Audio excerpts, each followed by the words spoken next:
Flagrant, and today we are joined by a nice and charming white kid from Portland that threw it all away to become a drug kingpin, moving weight for the Sinaloa cartel, pushing that shit for the Italian mafia, got locked up, didn't snitch, got out, snitching on everybody. Hell yeah. Give it up for Johnny Mitchell, everybody.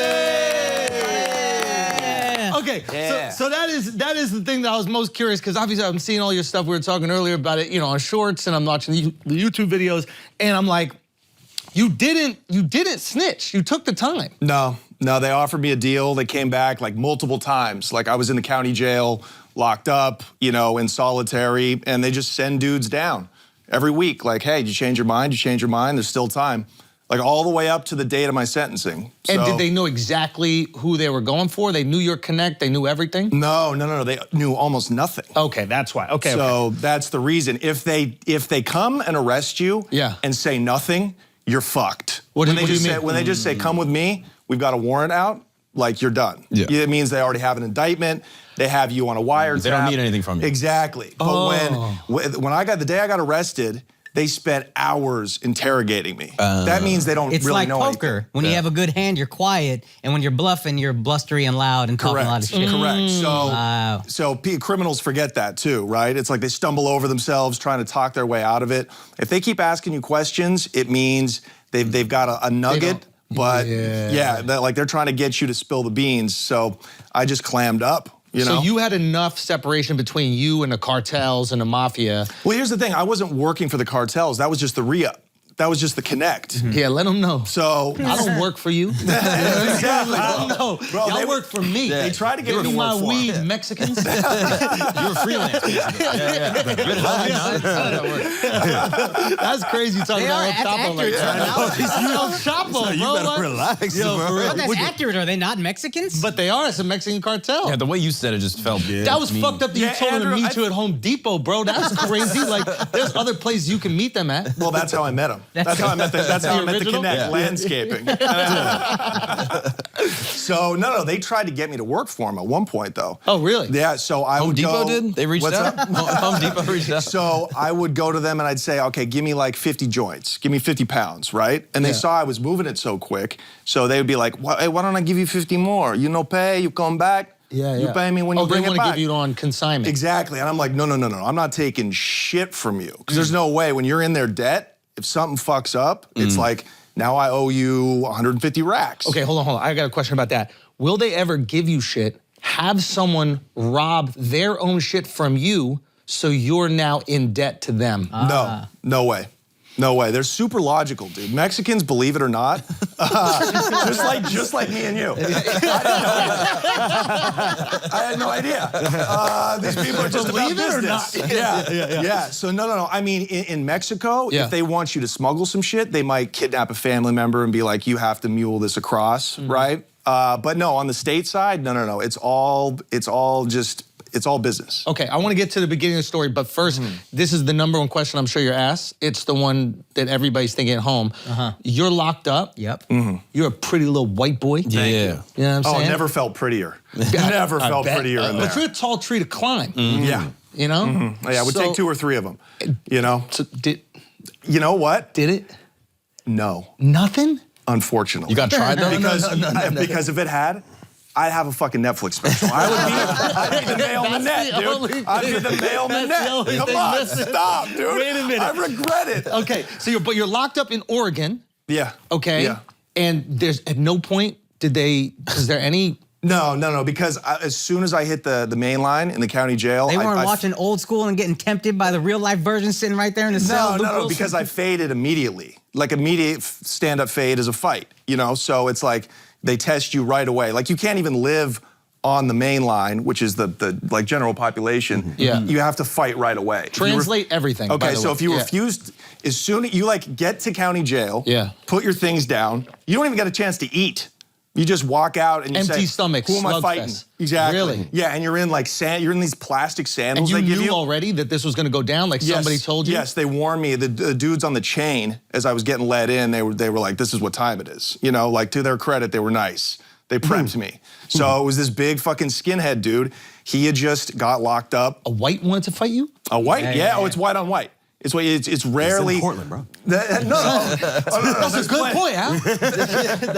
Plenty of blacks in the county jail Too in many? Portland. Actually, it might be progressive to say too many. You know what I mean? Like, it's actually. Yeah, we gotta stop Yeah. There are too many. putting all these blacks in prison, bro. Exactly, dude. Yeah. That's the angle I was coming from. That's a great point. Right. What's that, the 14th Amendment? What is it? Yeah, 14th. 13th? Yeah, 13. 13th Amendment. Yeah. We got to gentrify the prison system. Exactly. Really. Yeah. We gotta move Yeah. some more white people in there. Oh, yeah. It's the only place that's diverse in Portland is the jail. Yeah. Okay, so this big white motherfucker comes, steps to you. Yeah. Yeah, and he's and his name is Cameron, and he's got like the swastika right there, and you know it's meth and all that Yeah. shit.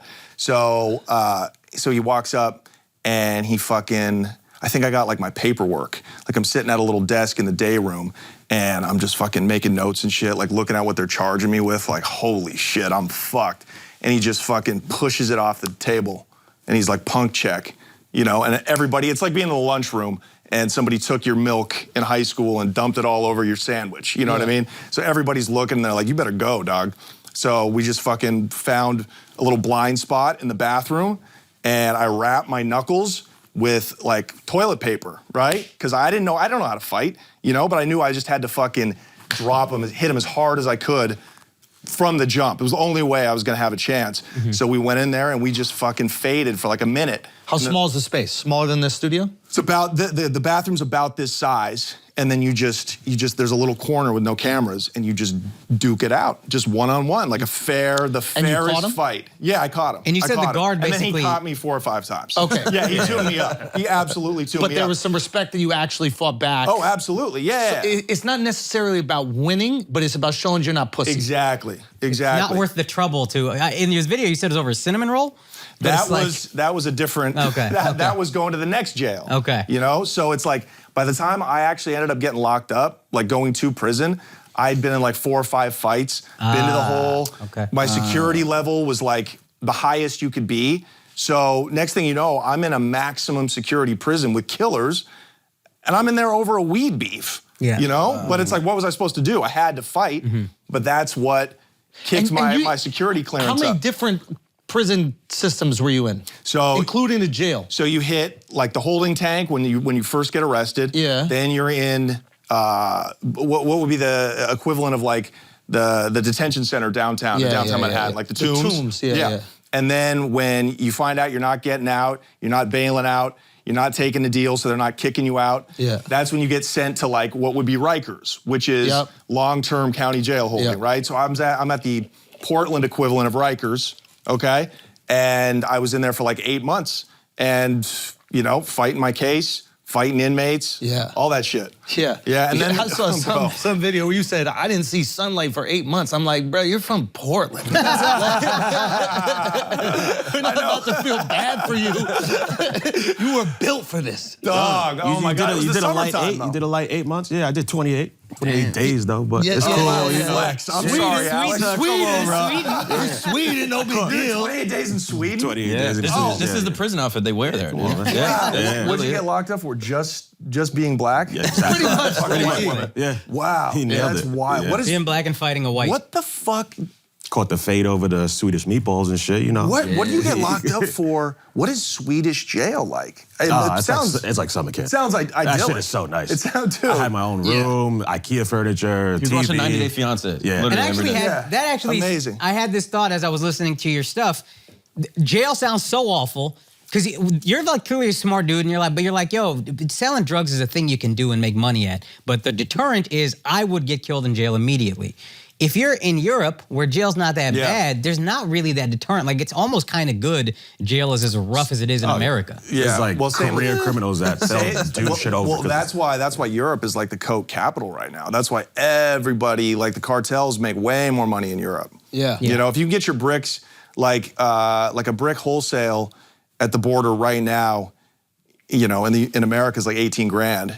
Over there, it's like 60. You know, in Australia, it's Crazy. like 100 And they love wholesale. coke out there, They dude. love coke. Why Those can't they fucking make it in animals, like bro. Cambodia or something like that? Is the climate not right for I don't know, because they make heroin down there. Yeah. Tons of heroin, tons of meth. I don't know. They're figuring it out, though. Yeah. They probably will. But Yeah. it's like, it's wild, man. They got the best and brightest on it. You know, Yeah. the Those R&D. Asians- Those Asians will figure it out. The R&D for heroin.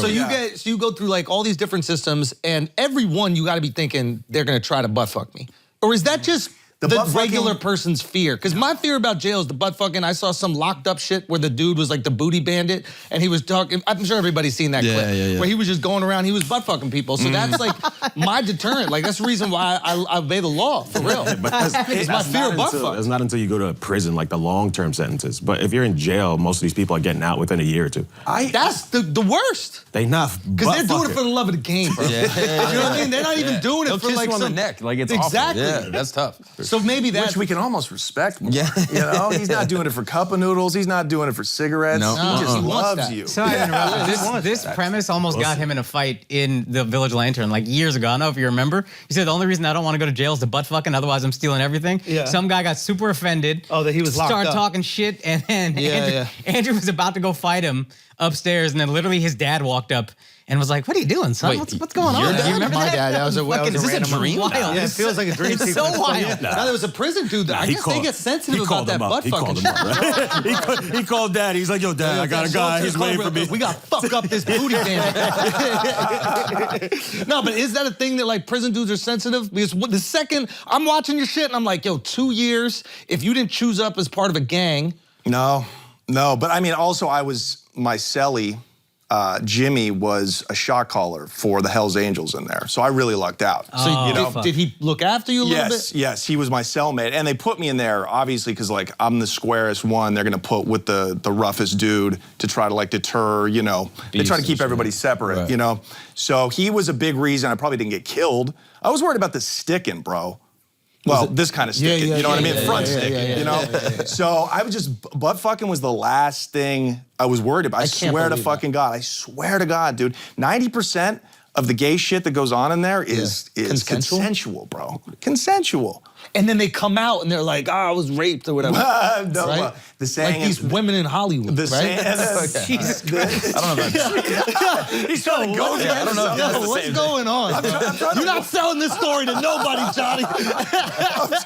I'm trying to work, dog. What are you doing to me, bro? God damn, big break. bro. I got felonies and shit. I can't get employed already. This guy's trying to put a fucking skin beef on me. God damn, bro. Wow, so the gay shit is consensual. Yeah, we had a saying in there. Yeah. It was called 6 months. 6 months to the gate. That meant if you quit doing gay shit, like me and you were straight, we've been in there maybe 20 years or so. You know, we're getting sweet, we're fucking, sucking, whatever it is. If we quit doing it 6 months before we get out, it's not gay. You're good. You go back to your life. That's hilarious. That's facts. That's like hilarious. That's like written into the fucking rule book, dude. That's funny. Yeah. What's the logic? Me and Mark could be like, we gotta hurry up, dog. We're getting out of about 7.5 months, baby. You've been on good behavior. You're getting out of here. Now remember, he did 3 years, so you had 2.5 years to do some gay shit. And trust me, if I could have seen this like woke society we were coming into, like at least the fucking tongue kiss. Like you would have been in on it a little bit. Of course, it would have been like buying Apple stock in like the 80s, you know what I mean? Like, well, I couldn't see what was coming, dude. I thought, like, I'm like from that era where like being straight was like, you were like proud. You're like, I never sucked a dick, you know? And now it's like, you can't even say that. Take that part out. You've never sucked a dick? No. Wow, dude. And I'd be fucking Loser over there. And I'd be fucking, look at this long neck. Like, I'd be great at it, you know what I mean? I'd take a fucking lifer's black cock in a heartbeat. But, Okay, no, so you went out unscathed. Yes, I went out unscathed. I mean, no, but not like, no, there was like traumatic shit, bro. You can't call that shit unscathed, but just unscathed in the ass. Yeah. Okay, who is the scariest person that you saw in jail? Man, I mean, like, dude, I'd be in the fucking prison shower, and I'd see like some lifer, black dude with like a tattooed tear and like an abnormally small penis, and I'd be like, that motherfucker will kill you. You know what I mean? Like I would see a dude like that. guy. I'm like, He's that's probably upset why about that he's shit. in here. Yeah, you know? yeah. It was shit like that. It was dudes you wouldn't expect, or like, you know, the guy that had killed his wife, like the professor you know, the genius that had murdered his wife with poison. You know what I mean? Like weird dudes like that. Like that, those were the scariest motherfuckers because they had nothing to lose, right? And they weren't like gang-banging criminals. Like gang-banging killers that have killed over drugs or respect. It's kind of all in the game. You know what you're getting into. Killing your wife with poison. Schulz is like, okay, tell me exactly what is that? You've been married like a year and a half already. Just a year and a half. So it's like, Poison that's takes a long while time to be married. I'm not as good at it. No, but that is a good point. Those are the scariest motherfuckers. If you had to go shoot somebody for some get back, that's different than like just being an absolute bona fide psychopath. So you're in there with psychopaths. So at any point in time, they could snap. Well, bro, the first night locked up with Jimmy, I know he's doing life. Jimmy's your Hell's Angel cellmate.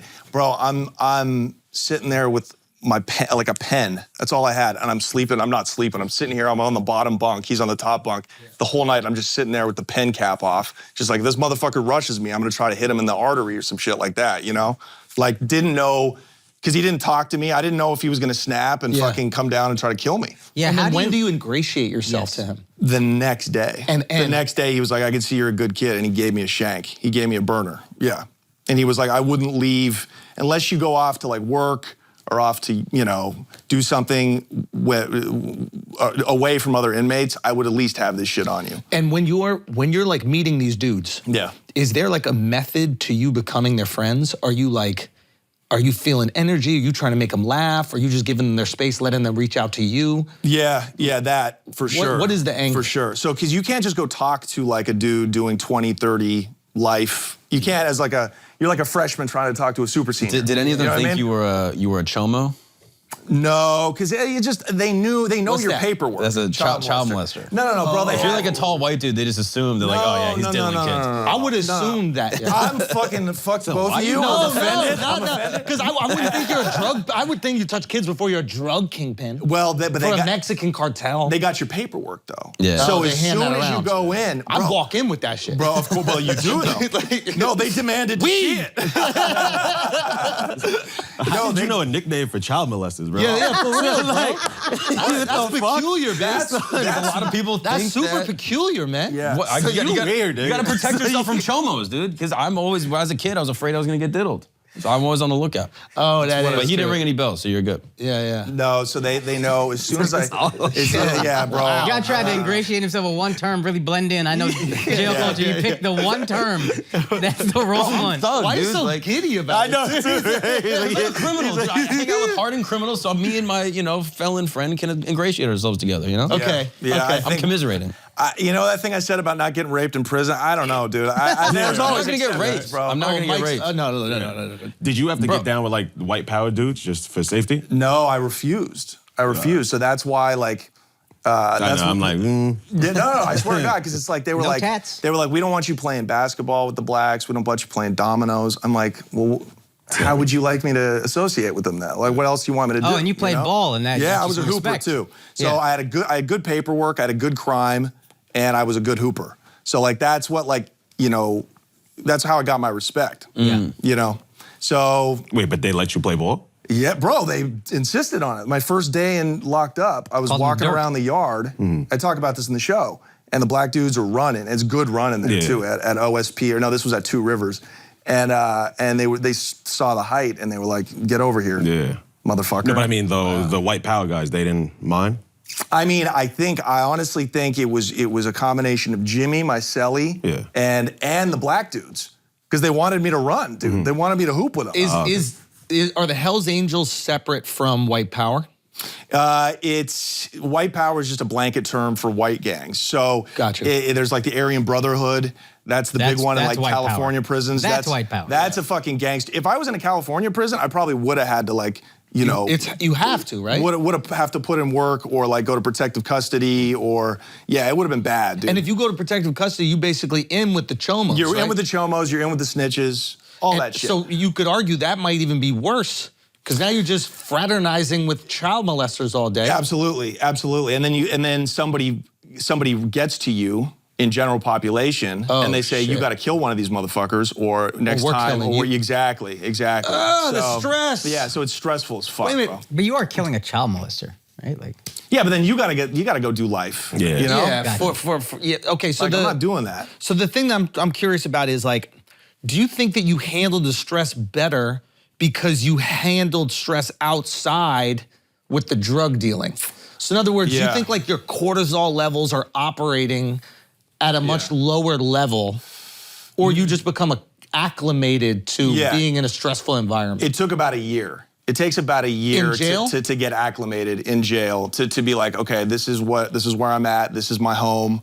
You know, you look around, it was honestly the hair loss. You look around at all these bald motherfuckers just stressed out, and I was like, that's what's gonna make me calm You down. couldn't get the Propecia? No, you can't get Propecia in there. They don't have You it on can get meth commissary. in the fucking prison. You can't get Propecia. Bro, I should have smuggled in balloons. 100%, The yeah. fucking hair pills. Finasteride. Hims. Yeah. Are you on it now? Yeah. You got it. Yeah. Yeah, you too, right? Of course, I've been on it since I'm 24 years old. Bet. Yeah, you know what it is. Come on, bro. Look So- at me. Look at me, though. I know. Look at me, though. I know. Yeah, it's thin, You're but a little it's worried about there. it. Like you're combed over, but like this right here, this gotta right call here it out is at the 24. I got a Jewish doctor in the valley that we're gonna get. The hairline's coming down. Yeah. Next time I'm on here, I'm Are gonna you look like a gonna Mexican guy. Are you? It's gonna start at the eyebrows, son. It's gonna start at the eyebrows and go back. Listen, you got to do the. The turkey. Oh, I was about to say Turkey, but I don't know if that's. Like Fuck is obviously that? with what happened in Turkey, yeah. there's a horrible. yeah, I'm not going to Turkey. I heard Turkey. They're like the kingpins of the hair. Oh, the hair teeth and transplants, hair right? is just immaculate. That's like And you Colombia get it for with- like 3,000. You could do Colombia too. Colombia is Turkey is to hair transplants what Colombia is to tits. So they fucking set up. I was going to invest in a business down there back when I was balling. This guy who I met there was like, I'm setting up this company where we recruit, you know, chicks in the States who don't Fly 'em have down, fake tip titties, money. cheap. Exactly, a whole package. Nice hotel, dinner, 100%, flying yeah. back. Yep. They do that with Turkey. It's unreal, dude. Yeah, it's smart. Damn, you would've done that would the actually Lord's work. really work with you because you have all your hair. I'm in thick the, up here. Exactly. Yeah. We just Yeah. got to bring it down like a centimeter. I know you got some money stashed, bro. I got money. I know you got some money stashed. Oh, from the no, not anymore. Not Really? anymore. No. Okay, so you get through jail. Okay, let's go back to YouTube this. money. YouTube money. Yeah, legit. That's clean. Yeah. Okay. You can't say that. So let's go back. So you start selling a little weed. I want you to fill us in the whole story. You start selling a little weed early in high school. Everybody sold a little weed. Of course. At what point do you jump to, I could probably make some real money, or this could be a real... As soon as I found out you could make a living selling weed, that was like I was like, it's all I want to do. Wait, you didn't think that people were doing that before? No. I had no idea. I thought you had to be like, you know, the biggest. Oh, you have to be of the biggest boss. the biggest boss just to make any money selling weed. I had no idea, you know what I mean? Because I'm not from that life. How'd you find So- out that that was a living? You knew people that were doing it? Yeah, it was like a friend's older brother. Got you. You know, or my friend's father, he was like he was like one of these OG guys. He was everything. He was a pimp, sold crack, Oh, sold shit. weed, all that shit. He was my first connect. That's like And the Costco of crime. He's like doing everything. Yeah, You know, anything you yeah. need, he's got it. Yeah, you would knock on his door. It would be like 4 p.m. and he'd be in like a leopard skid robe. You know what I mean? He'd have the perm and shit. He had like a couple of bitches. And run- you're like, that's what I want to be one day. Oh, I lost my virginity to one of his hoes. Really? Yeah, I talk about it in my book.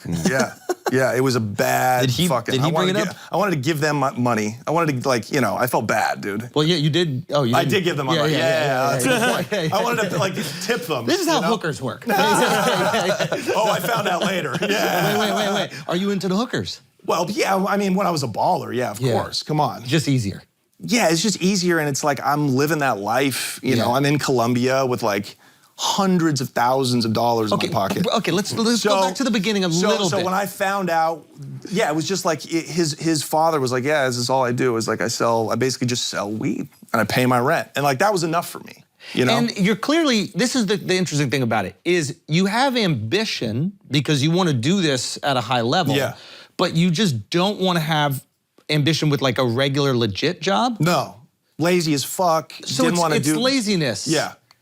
Okay, because now it seems like you're hustling crazy, so the laziness is gone. Yeah, I've always been like hardworking and dedicated to something I want to do. But you were like, yo, these square jobs seem absolutely horrible. I want nothing. I played ball. I thought I was gonna play ball legit or in Europe or something. Bro, I was a 90s white kid who thought he was black. I'm talking to the right guy. You know what I mean? Yeah, baby. That's your match. You know what I mean? Yeah, praise to Andrew Schulz for letting white comedians be black again.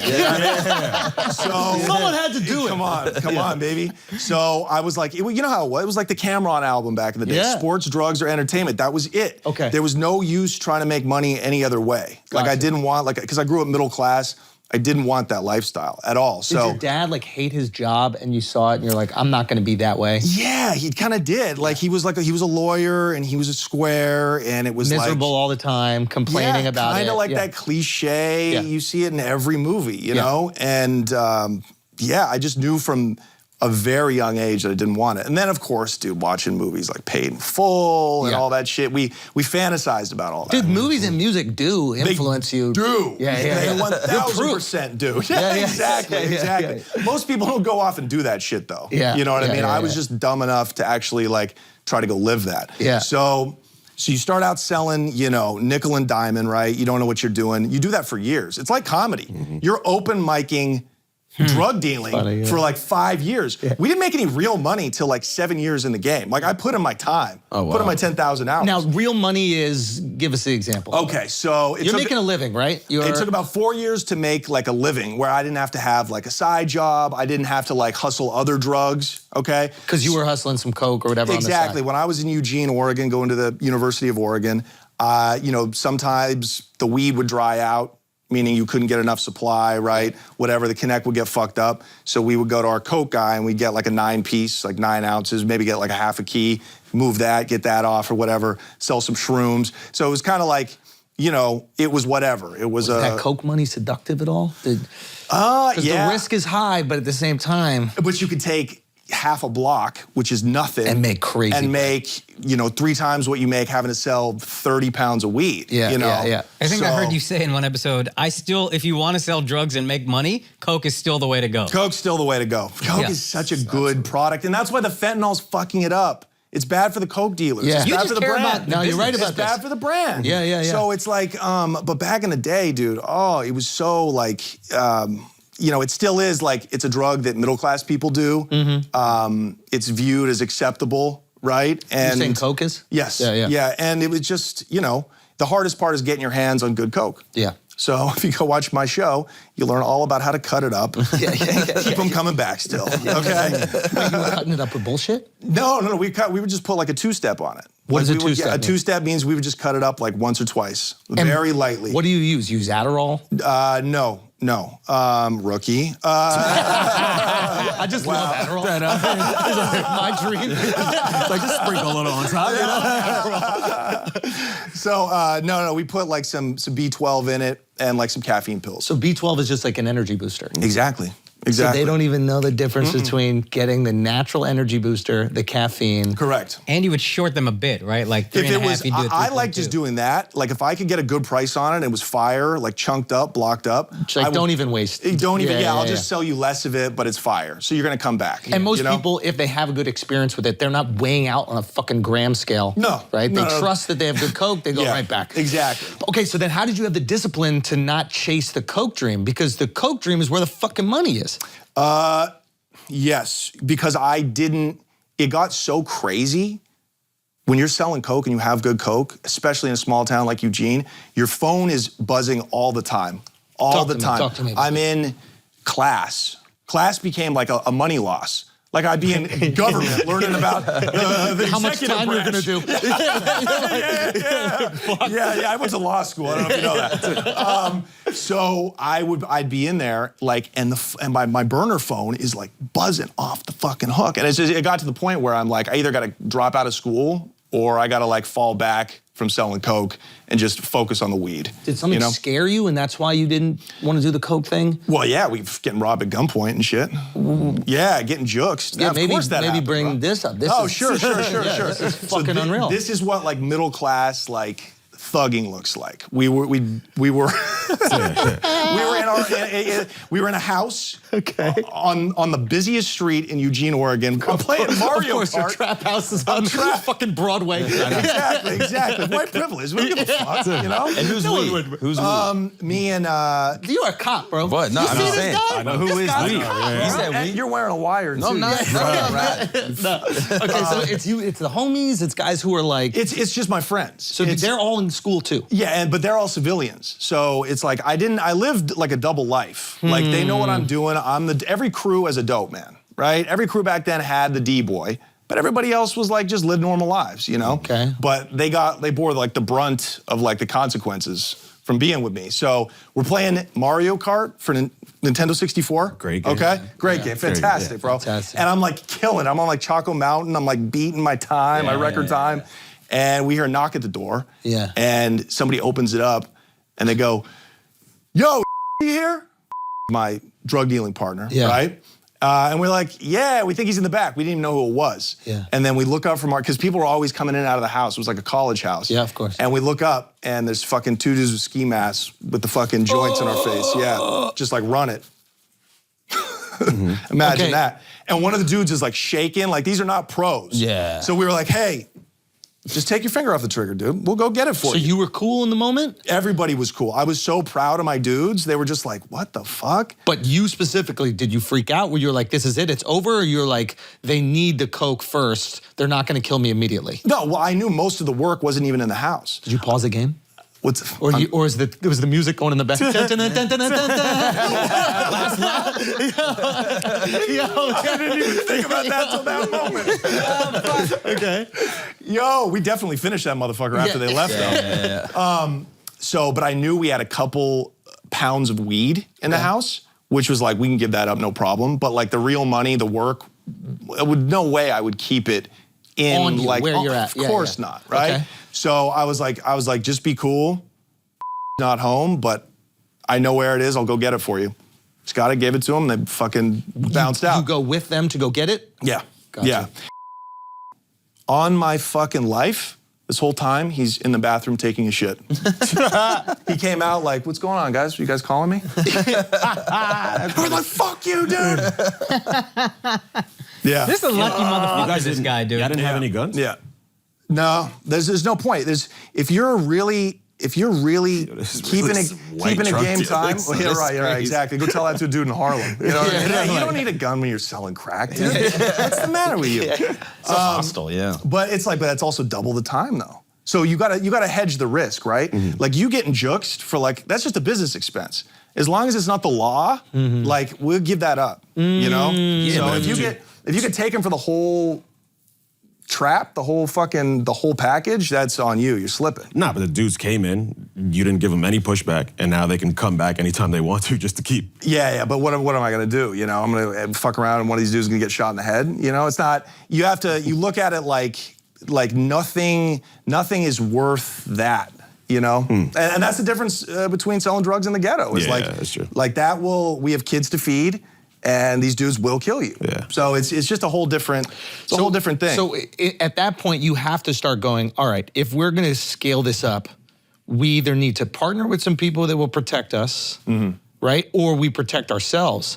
That has to go through your head a little bit, right? No, we have to move up from all street sales.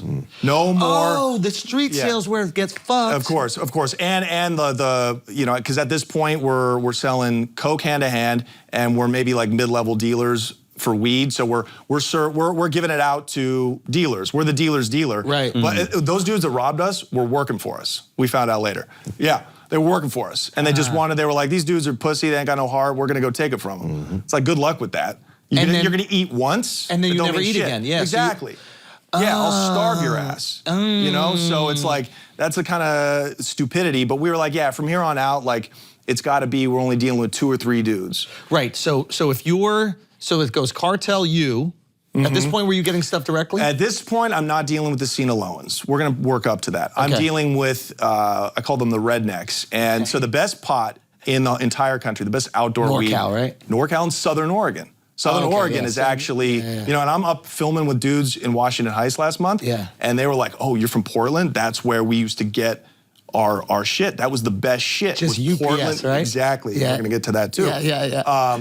So we were getting it from the rednecks, picking up maybe 10 pounds at a time, right? Yeah. And we're just selling locally. But I'm like, if we're gonna get rich, we got to start moving it across the country. Yeah. That's where the markup is. If UPS had same-day shipping, nobody would ever get caught dealing drugs again. Well, they've sold more drugs than Chapo, Pablo Escobar. Bro, they're delivering meth right now. You know what I mean? It's like with a smile, dude. On time. That would have been such you a know? better like King of Queens. Like if that show just had him.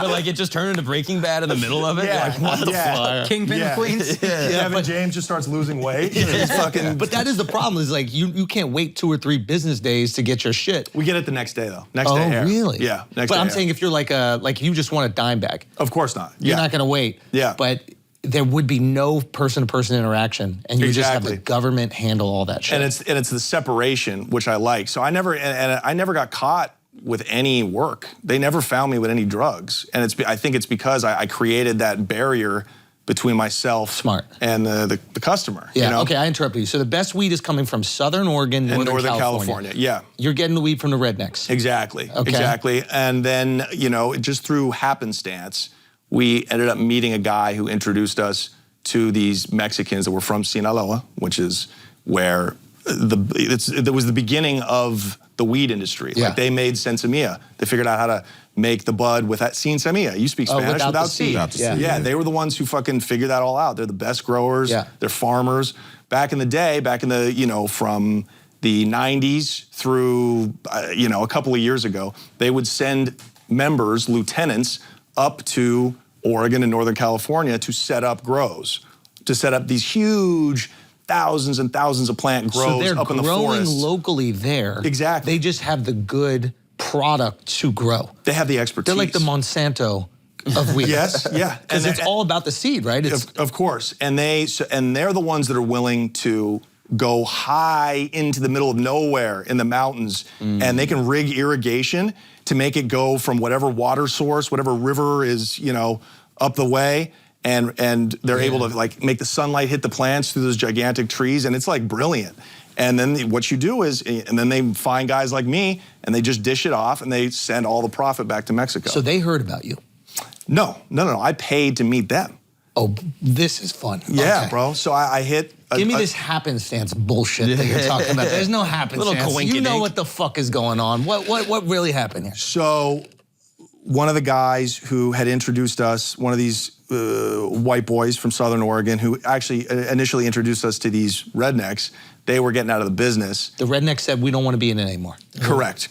They just made enough money, Good They for had them. which never happens. It's very rare, right? Never happens. So he happened to know a guy a Mexican guy, Mexican-American, grew up here, and his uncle was one of the guys growing for one of these big Sinaloan operations. Now, just so I can get this right, he's growing in America. Correct, But it's they're all owned by the Sinaloans. all owned by, and these motherfuckers, bro, not only they don't speak English, they don't know what state they're in. They know they're on the West Coast. They don't know where the fuck they are. How do they get in? Is it all coyotes? Of course, yeah. Okay, so they're there illegally. Yeah. Are they buying the land, or they're just growing in the middle of the fucking they're just forest? growing in the middle of the forest. They're like squatting on the land, growing in the middle of the forest. Now, and eventually they would set up like greenhouses. They got more sophisticated with it, but no, dude, they were marching their ass fucking days into the forest. And it's Hunting huge. for food, like. No, they lug it up. Okay. They lug it up. Okay. This is like 2007, 2008. Exactly. They don't do that anymore because it's not worth it to them. Like Right. weed is legal now. Like they course. stopped doing that probably like 10 years ago. They quit sending their guys up here to do that kind of shit. Yeah. But dude, it's wild. I was locked up with a dude, Mexican dude from Colima, which is Yeah. close to Sinaloa. He was telling me that he was working on one of these grow sites. He was like in overalls, didn't have shoes on. The spot got raided.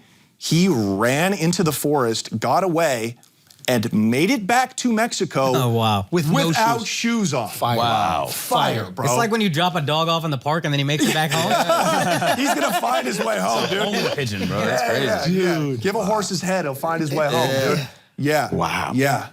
Yeah.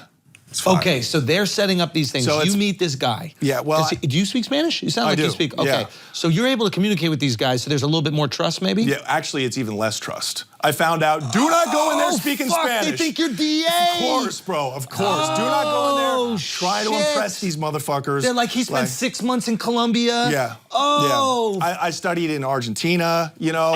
I'm figuring that if you were DA, they'd send you down to be one of these, like, what is it called? Narco-traffico, whatever, guys? No, you're like an undercover. Yeah, an undercover, You're like an undercover DEA guy, but all those dudes speak perfect Spanish. So, like, they were immediately like, what the fuck? And my boy who was with me was like, no, he's cool. Like, look at his student ID.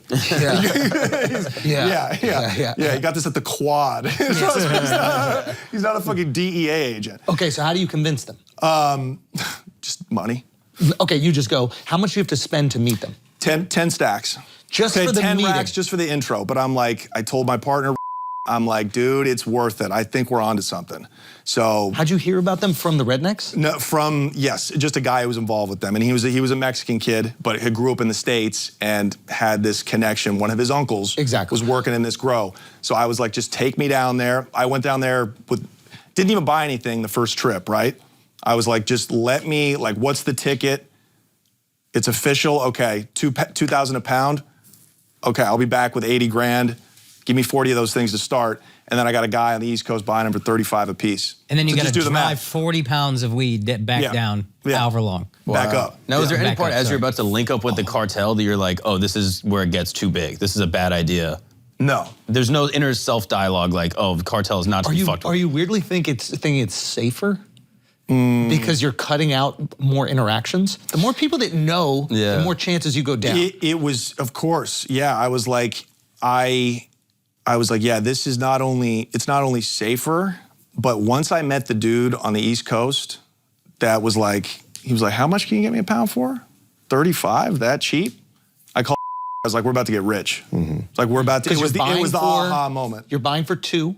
Selling it for like, flipping for 35. Yeah, and if he was buying in bulk, like 10 or more, I'd give it to him for 3. It didn't matter, you're still making 50%. Exactly, if I'm making 1,000, 1,500 profit per piece, and we're doing 40 or 50 of those a week, it's $1 million spot.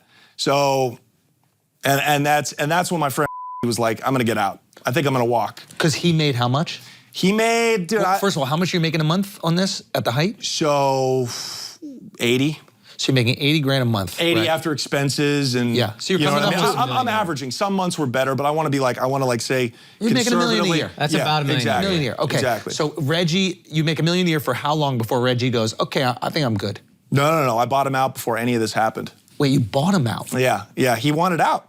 And then he also wanted to be bought out? That's a weird thing to buy someone out of an illegitimate business. It was just out of respect. It was just out of respect. How much did you give him? I gave him 20 grand. Yeah, because that was like, because the re-up back then, like what you have in the pot to make your re-ups, your buys, was about 40 or 50 grand. So like, here, this is your half anyways, you know? And we didn't really know it was gonna hit like this. Of course, you're like, when you think you're onto something, you're like, I think we're gonna get rich, but we didn't really know. How did you find the guy on the East Coast? Yeah, this is the most white boy way. I love this. Yeah, amazing. Aren't white people the best? Dude, we fucking... I got out. We have so many friends. Got out. And I got out and I didn't miss a beat, you guys. I didn't miss a fucking beat. Okay. Yo, so I'm studying. You guys played rugby. You played rugby in high school. Country club, golf, something. Andrew, it was polo, okay? Respect, it was polo. respect. No, I was studying it, because, I was failing in school, I was fucking up left and right, you know what I mean, STDs, all that shit. Nice. So yeah, hell yeah, dude, hell yeah, thanks. So I was like, but you can get a bunch of credits by just like studying abroad. It was like a joke, right? So I was like, okay, if I do this, I graduate on time. So I studied in Argentina for like 3 or 4 months. You went to Spain, right? Yeah. Same shit. Yeah. So I'm kicking it. My best friend down there was a dude from Philly. Just one of these like dirty Philly kids, right? Yeah. Just fucking the worst white people in America, dude. Yeah. I'm aware. You get pounds for how much?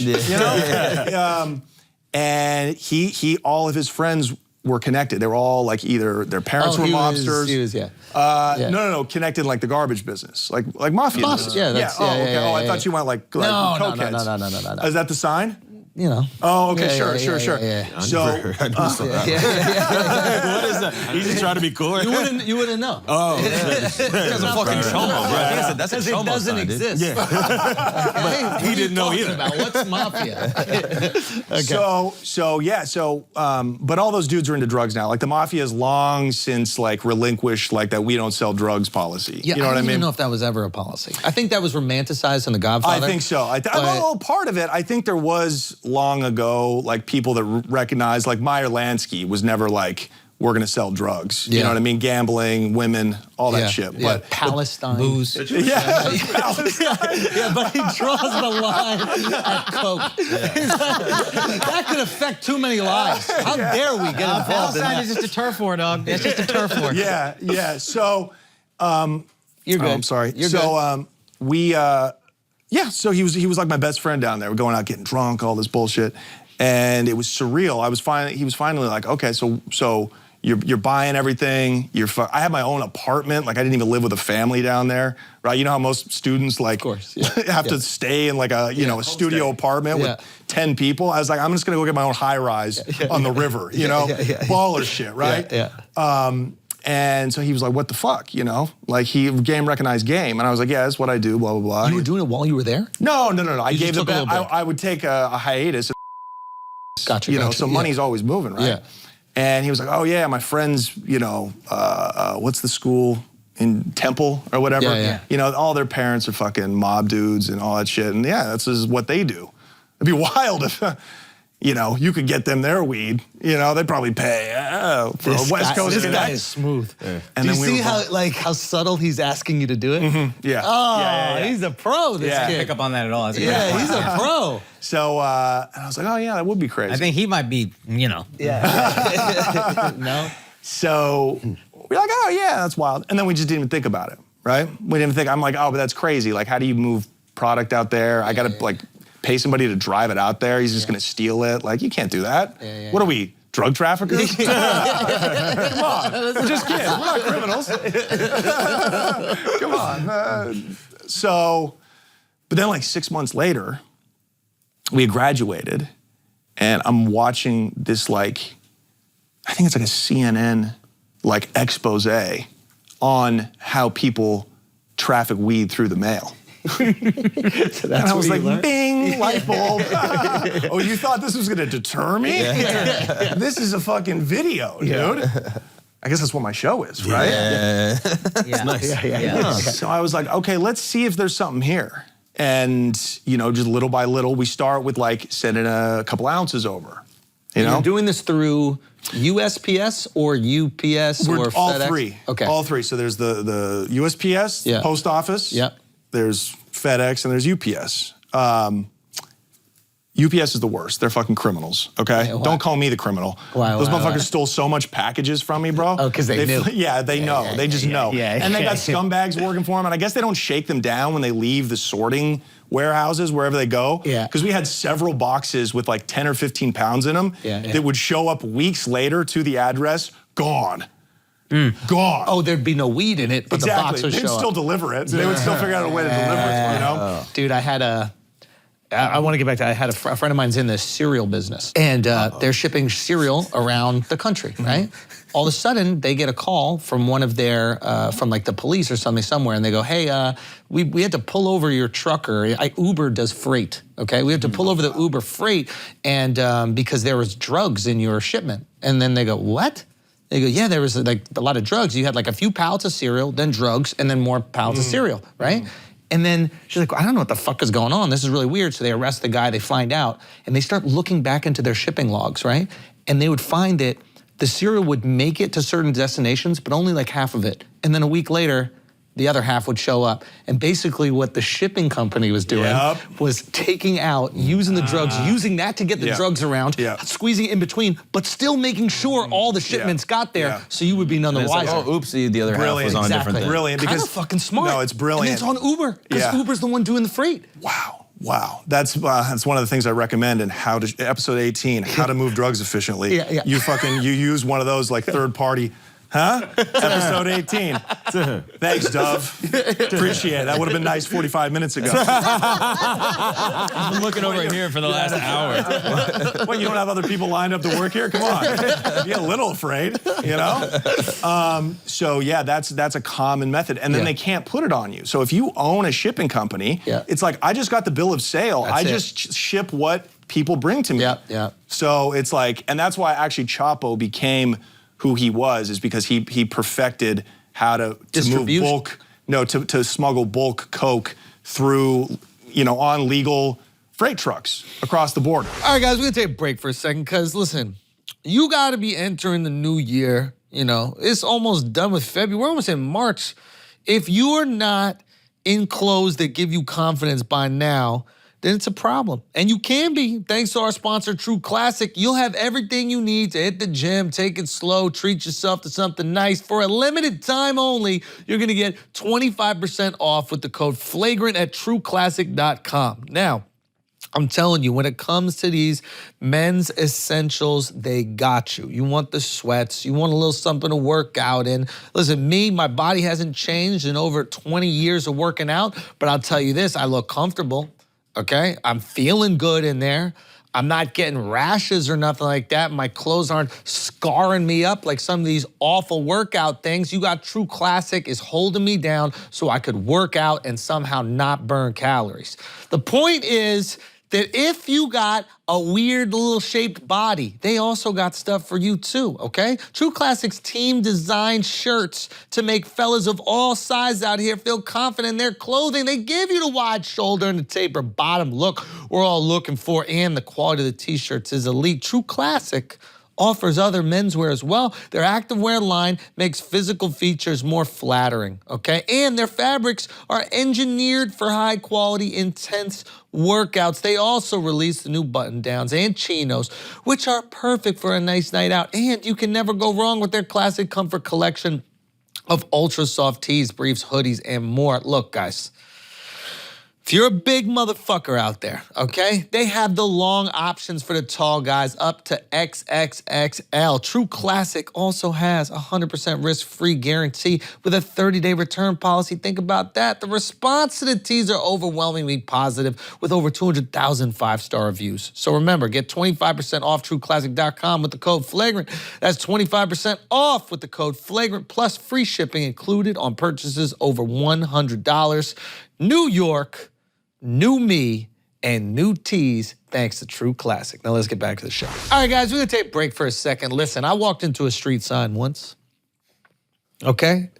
It was my fault, but it wasn't my fault because the street sign was bent crooked, like that, okay? I'm paying attention to my girl. Last time I did that, I was paying attention to her, telling me a story, completely focused on her, and boom, smacked right into a pole. Listen, if you're ever injured, you can check out Morgan & Morgan, the official law firm partner of the UFC and Flagrant. Okay? Telling you, they got over $15 billion recovered for clients. Morgan & Morgan has a proven track record of fighting to get you full and fair compensation. Also, their fee is free unless you win. Think about that. I didn't even have to pay him nothing. I could just told him the whole story. Boom. Was the sound it made. I could have told him the whole story. All I'm trying to say is they fight for the people and not the powerful, and that is why they are giving 2 tickets to the UFC 285 in Las Vegas to see John Jones and Cyril Gane go at it. Listen, to learn more about how to enter this contest, go to morganufc.com/flagrant. That's morganufc.com/flagrant to win 2 tickets to the UFC 285. You know you want to go there. Now let's get back to the show. Stand-up news. Calgary, I'm coming, August 27th. I booked 1 show. That's it. And for some reason, I decided it was Calgary. I know we had to cancel a few back in the day, but I'm coming. I'll see y'all August 27th. Go to DandrewSchulz.com. You get tickets for that. It is part of the Great Outdoors Festival, so it's gonna be wild. I will see you there. So that's really what makes somebody special in the game, is distribution. Of course. Because that's the most difficult part of it. Anybody can cop.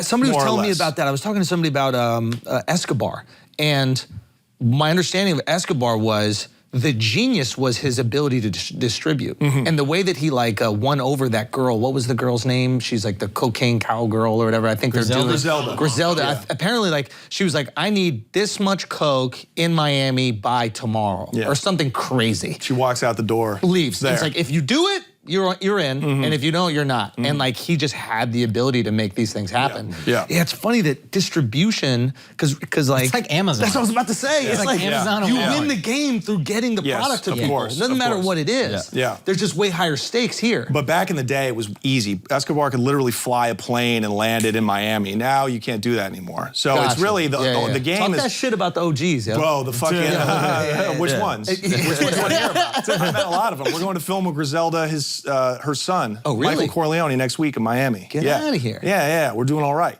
So, but it was the Mexicans that made, the Colombians work for the Mexicans now. You want to know the truth. Let's go, Mexico. Okay. Yeah, let's go, right? Mexicans are the best, bro. They're the fucking They're number best. one. Yes. They're number one. Thank you, bro. They're the best Latins for sure. You know? Yeah, I was talking about the minorities. I was like, come on, about us. Hey, come on. Do you have a YouTube series? Yeah, do that takeover. Okay? Their number, So, but you know, it's at the point now where, it's like the Colombians are begging people to give the Mexicans to take their coke because the Mexicans got because they can get fentanyl. it into America. Of course, they monopolize the land border. It's like it's us or nothing. Plus, they have fentanyl, coke. They're selling weed still. So it's like what can you do for me? So we were down filming in Sinaloa, where it all jumped off last month with Chapo's son, Ovidio. We were in Culiacan. I got this rosary actually from a sicario that was guarding El Mayo, who was the last remaining senor from the old, kingpin era. You spoke to him? No. We could never get that close. We spoke to his bodyguards. And they're cool to talk to you? Like they off camera. They didn't let us film. They off camera and shit. Yeah, we talked to them. How do you know what you can and can't get away with? We're kind of learning as we go. Because you keep saying the name of the cartel, and I'm sure people know they sell drugs. Yeah. But you just saying I sold for them, probably not the best look. Are they upset about that? Are you hearing anything? Bro, they all want to be on camera. They all want to be, every OG. Wait, this is really interesting to me. So it's on some, what was the movie with Denzel where he wears the fucking mink? American Gangster. American Gangster, yeah. And what was prolific about him was his ability to stay low profile, right? And then they marketed this part of the movie as in like, hey, the second you want the attention, it's over. That's the whole Gotti thing too. So you're saying that these guys, despite having all the riches and all the liberties and all the freedoms, they still want... It's not enough. They still want ego. They have ego. They still want attention. They want, like, what is man really driven by? Money, yes, but people want... Respect. They want respect and they want to be adulation. Seen. Exactly. In anything you do. So it's not enough to live in the shadows. It is for the old guys, right? Because they understand it. Correct. And El Mayo Zambada, whose sicarios we talked to, he's the last guy because there's only 3 existing photos of him. And and he's probably connected with the CIA and the DEA. He feeds. I want to get into that. He feeds the cartel. He feeds the government, other cartel leaders. This is what you don't know about. This is a dirty little secret. Mexican cartel bosses, every now and then, just like when Frank Lucas wore the mink and he got a little too hot. Yeah. Every now and then, somebody from the Mexican and United States government will see a guy and he's getting too big. He's getting too hot. Eat. Exactly. We got to feed you somebody. We got to let you eat. And Zambada has been feeding. He fed them Chapo. He fed them probably Ovidio, Chapo's son, who they just went and snatched. They're all so and that's Chapo. How you stay alive. Exactly.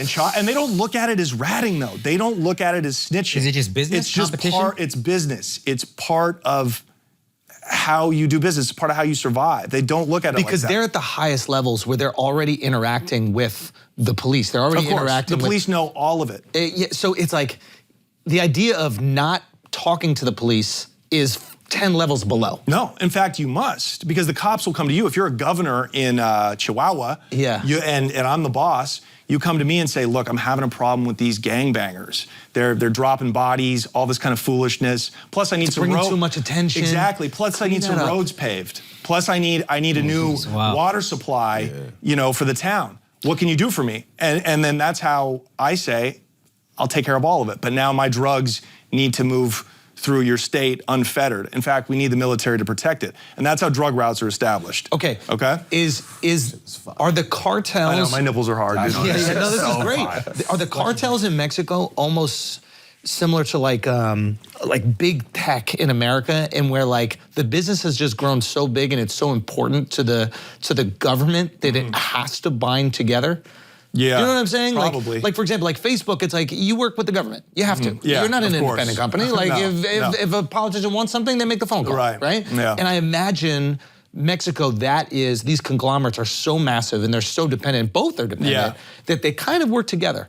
Oh, absolutely. They're completely interdependent. Completely. I mean, they just arrested a guy who used to work for the former administration, the last Mexico president. Okay. The Secretary of Defense was taking hundreds of millions of dollars in bribes from Chapo. Wow. That would be like Hillary Clinton when she was working for Obama, you know, dealing with, you know, whoever, the biggest criminal in the country. Wow. So if you're someone like Chapo that's like maybe underneath one of these other guys, how do you not get clipped? Like how do you keep yourself from getting fed? Yeah. Oh yeah, man. And how do you keep a respond low to getting profile? fed? You keep a low profile because as soon as you like El Mencho, you've heard of that guy? No. He's the guy that the competition to Sinaloa is the Nuevo Jalisco cartel. Yeah. And they're the guys out of Jalisco. Yeah. And Mencho is their leader, and he's getting hot. He's getting way too hot. Now they're coming for him. If he's not already dead, they're like actively looking for him. And by they, you mean the government and the other cartels, or just the other cartels? Just the government.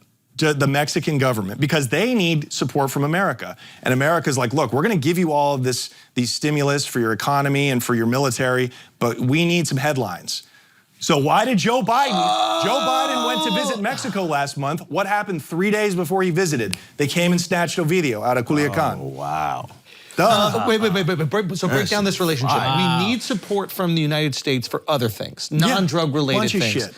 We're geopolitical partners, and we need to have like, like certain political wins in order to curry favor? Yeah, it's all about appearances. So we need to look like we got this drug shit under control. Of course. Oh, fuck. Yeah. So if you're not top dog, you're fine. You're either fine or you're getting clipped. If you get too hot. That's the thing. Like, it's almost like, there's like a nice, comfortable like middle ground. Yeah, absolutely. Where you don't even want to go higher than that. And a guy told us just that. The guide who was taking us around Culiacan was like, nobody wants to be Chapo anymore.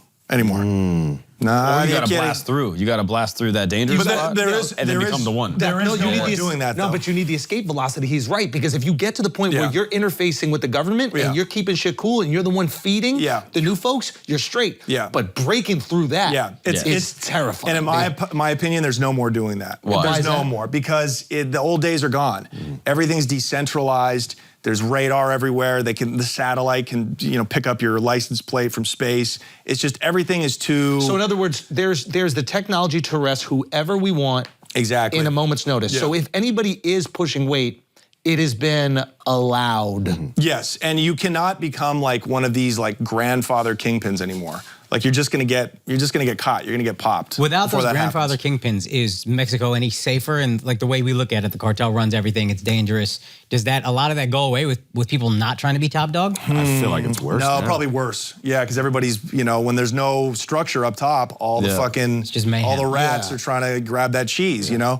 So it's going off right now. Yeah. And now that Sinaloa is getting weakened because they came and arrested Ovidio, yes, now you're going to have warring parties go in there. So it's almost better that all the illegal activity is done by one group. A couple of them, yeah. A couple. That's kind of how it works up in Canada, where the Cambodians will handle the illegal gambling, and the Italians will do this, and the Chinese will do that. As it's monopolized, you can bargain more. Yeah, and everybody kind of knows each other's space. Yeah. And they're fucking Canadian about it. Yeah. They're not like too disrespectful. Fucking annoying though. But it stays safer. Yeah. When everybody's beefing and going after it and thinks that they're going to be top dog. Of course. That's where you get people starting to get murked. Of course. But you can't be top dog in Canada. You can't be top dog in America. There's no real kingpins, because you're always getting it from somebody. In Mexico, when you own the factories, you control the manufacturing, dude. Like, it gets no higher than that.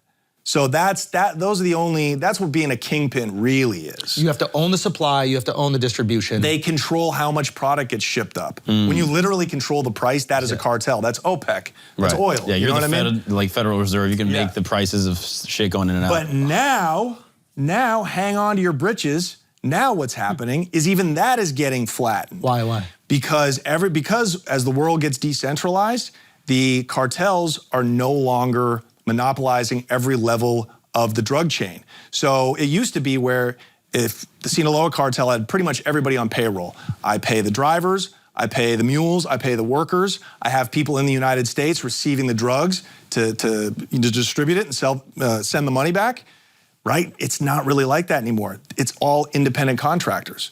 You're a trucker from Culiacan, I got a load of fentanyl that needs to make it to the border, and I have the drug route. I will pay you for your services rendered. Then, and this is according to Luis Chaparro, our good friend who works for Vice News. He's the #1 cartel journalist in all of Latin America. So this is not me talking. This is from him. It's years of study and being down there embedded. You're a truck driver. You will move it to the border.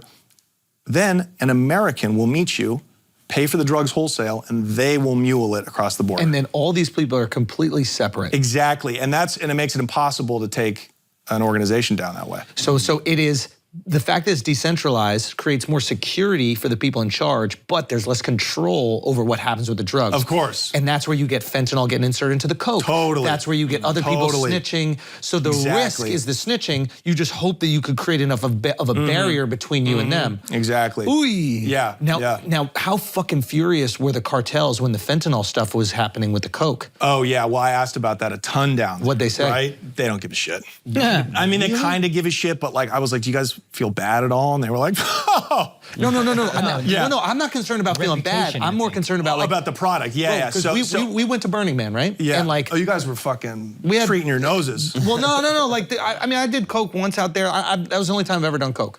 I'm not a big How'd coke you guy. like it? It was awesome. Yeah, it just should be this popular. Like, it's like seeing a comic that like you've heard is good, and you're like, oh, he deserves this. You know, like it did exactly what I wanted it to do.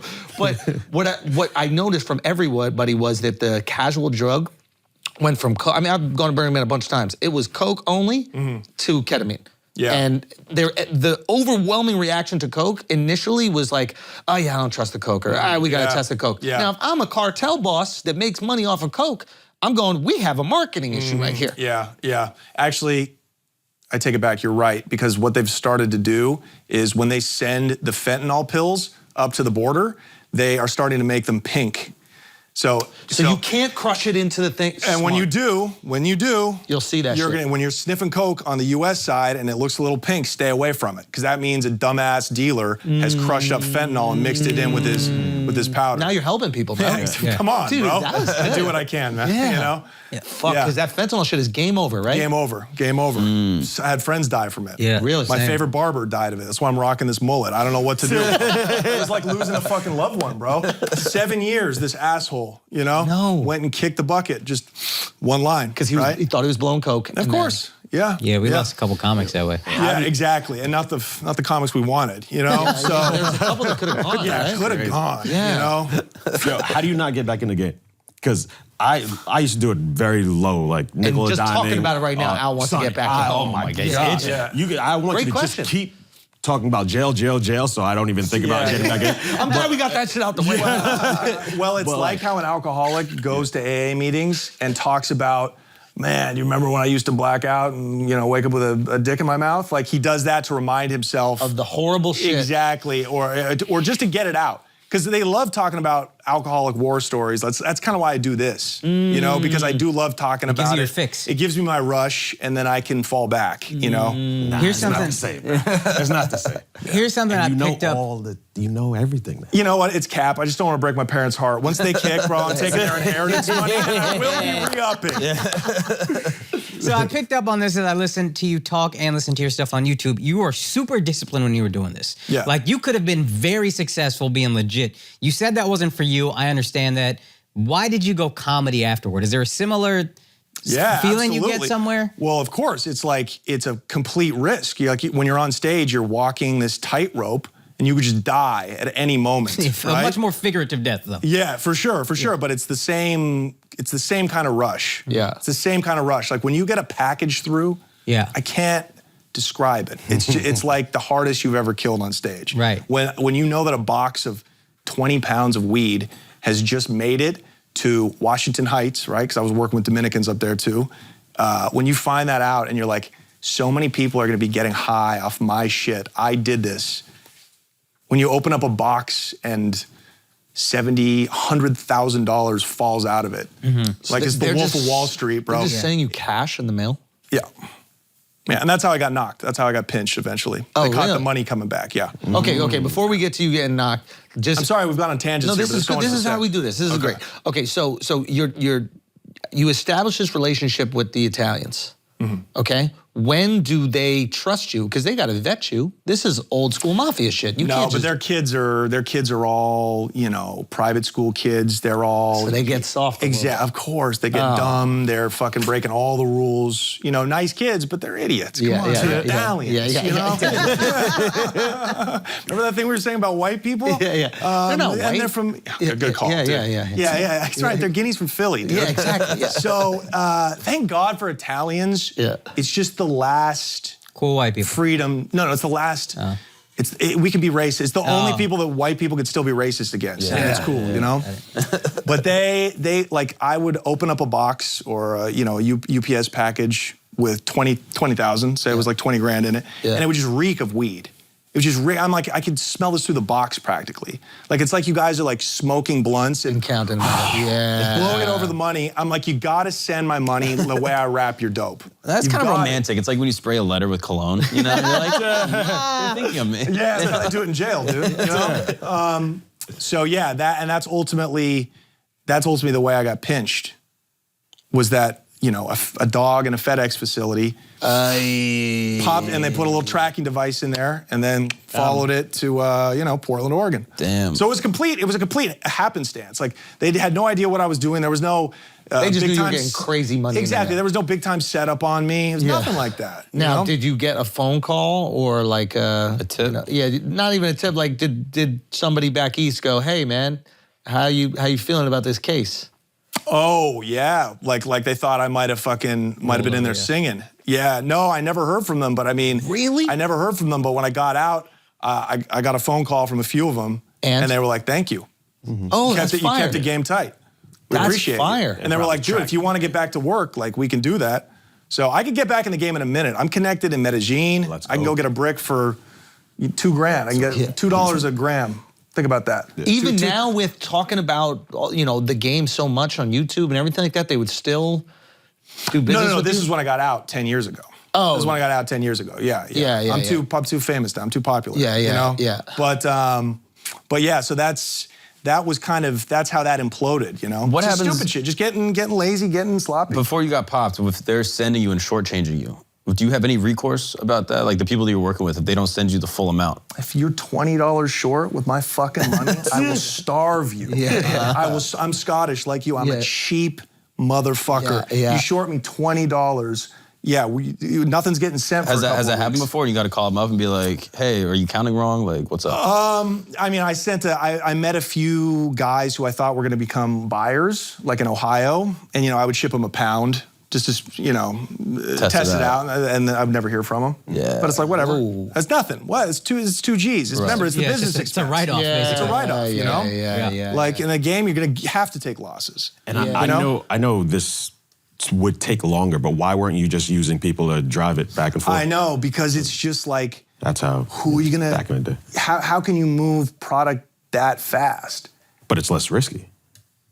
Yes, but also they have checkpoints, you know, on major highways. They have... And you I got don't the know car in your name, everything's tracked back to you. I mean, I wouldn't have a car on my You gotta name. That's rent it. crazy, but like I would. Just trying to bully you. This is my cover, by the way. Like dumb white guy that doesn't know anything about drugs. You look like a guy who arrested me. No bullshit. He looks like a fucking guy. They all dress like you. Keep talking. Like shit. Dress like they ain't got no money. Wait. Hold on. What does that mean? This is like sporty athleisure. You know what I mean? No, Like, I'm not saying no. This is like a good dress down thing. You know what I mean? I hate jocks, dude. Fucking just bomber jacket, gonna pour the milk on me. We gotta go in the bathroom real quick. Okay? So when I got arrested, I offered. You know, I tried to bribe the cops and shit. Wait, really? Yeah, of course, bro. How often does that work? Well, I'm 0 for 1. Yeah. But it's not the feds.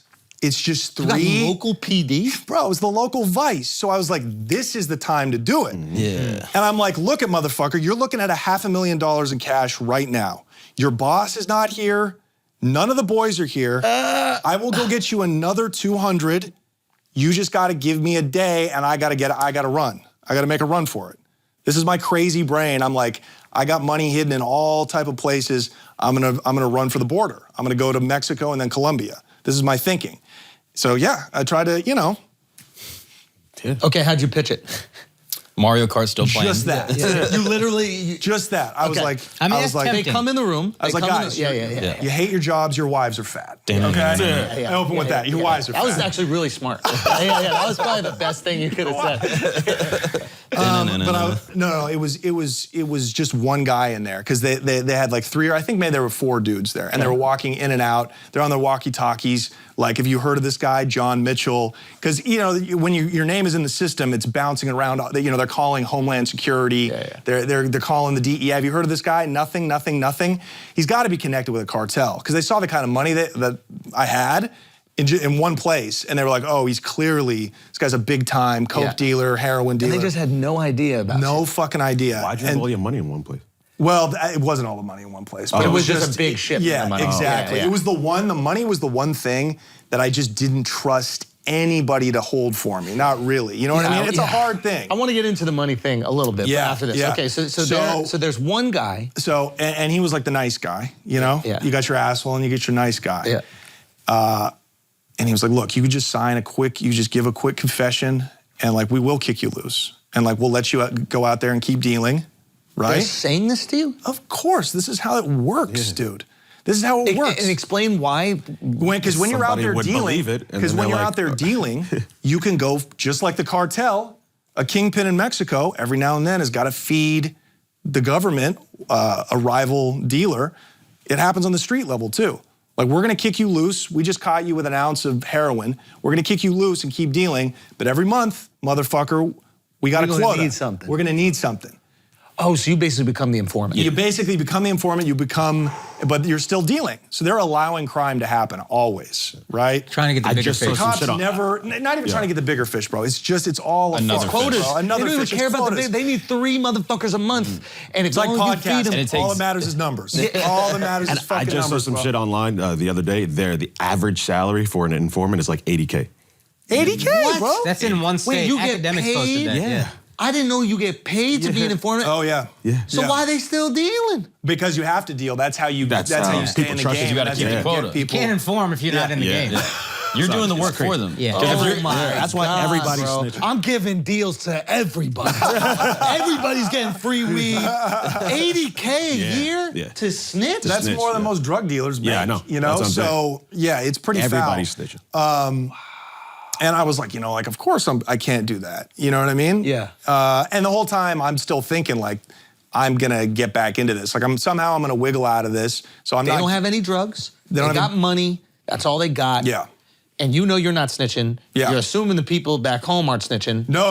I assumed they were snitching. I assumed my drivers, my mules were snitching. My brain's going crazy. I'm like, that's right, who's telling? 'Cause I don't know at this point until we get the discovery paperwork how they pop me. And they pop you just from the UPS shit. Yeah, Somebody smelled it. Exactly.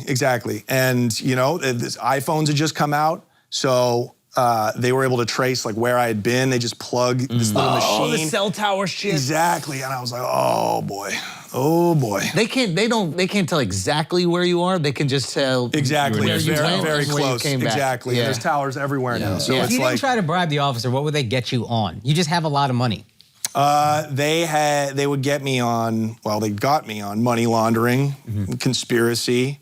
There was weed in the house, just personal weed, but that added up to like a half a pound. Conspiracy so they to tied sell, that right? in. Yeah, they tied that in and all that.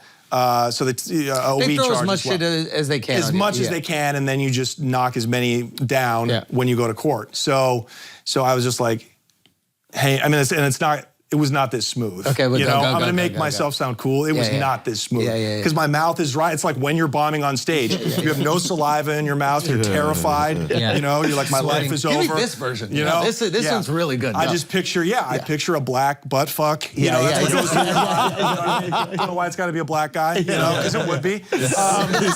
Who goes gay first? we take that. I feel like the whites go the gayest first in jail. Wait, really? Of course. Yeah. Because the black guys, you guys don't do that sex play shit. Yeah. Like if you're born before 1990 and you're black in America, like, you like no gay Now jokes.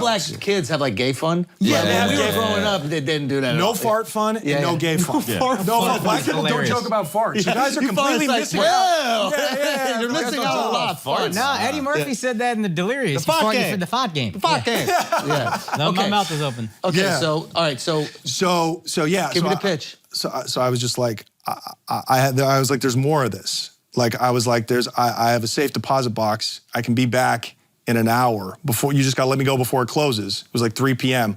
I'll go bring you back another $200,000. That's $550,000. Nobody's here. It's just us four. Take it all. I just need a day. And you were just ready gotta to let leave? me go. If you paid them off, why even stop? Because Why even leave the country? Because I'm assuming they're gonna take the money and then still clip feed me anyway. Yeah, exactly. Still feed me, right? Yeah, and I was trying to be reasonable with them. I'm like, just let me go. I'm not saying you just take the money and don't charge me. Yeah. Just give me a head start. You know what I mean? Yeah. Take 200,000 out. Charge me with 350,000 in the fucking thing. I'm not gonna say Right. anything. Give me 24 hours to get the hell out of here. You could say that I ran. Like you could say whatever you want. That's a good deal. I'm trying to I'm trying to work with these guys Yeah. and these fucking dorks. Now, if this had been Philly, if this had been the East Coast, Oh, yeah, you these would've- Irish You cops, would've been- bro, They would have pitched it to you. How fast can you get to Columbia? They would have shared a joint and that would have been They'd be rolling up. All right, so look, here it is. they'd be on their new fishing boats in Florida right now. You know? But these fucking Northwest dorks, you know what? Portland is the worst city in the fucking country. Okay. You know what I mean? So no, the guy just looks at me and he just flipped. Like he went from nice guy and he goes, "You little fucking piece of shit," and he just grabs me and he calls the dudes over and he's like, "Guess what? Guess what this little motherfucker just insinuated?" And they were pissed. Like I thought they were gonna start fucking me up, like really like laying hands on me. They were pissed off about it. Yeah. So I guess cops think they're doing good for the community, and it's like it's an insult to I guess to a cop who's straight, that he would even consider taking my money. But I'm like, come on, dude. Yeah. It's a shot in the dark. Just a piss. It's like when you think a girl's into you, you're gonna get some pussy. Oh, you got a boyfriend? That's fine. Yeah, I mean, I'll keep it moving. I misread You don't that. gotta punch me in the mouth. Oh, yeah. Seems unnecessary, you know? Yeah. Okay. Oh, I misread that entire situation. Okay, money. Did they throw extra on it because you tried to bribe? Yeah, it was a bribery charge. Oh, yeah. Which they couldn't prove, though. So it's real. It's That's their right, word nothing's versus- recorded, your word versus theirs. And I had to pay lawyers, so we got that You were knocked sweet. off. Okay. Yeah. Okay, money. I think this is Yeah. a couple things about money that I think I'm very curious about. There's obviously how much total you made. I'm curious about. Yeah. I crested $1 million. A year or No, just total. Okay, so that's total. So you hit $1 million. That means you have $1 million cash, or that means you're spending as you're making. That included the re-up. But the re-up was only wasn't more than like $150,000. Okay. Because I'm getting the ticket, I'm getting it for the low. Yeah. So I'm really only have to bring the Mexicans 100,000. If I'm buying 50 joints, it's 2 a pop, more or less. Yeah. Right? In the summertime, it's gonna be a little higher when the supply is lower. But so yeah, a lot of that is just fucking cash. So you're sitting on $1 million at one point. What is your get out number in your head? Yes. Dude, it started out with $100,000. Yeah.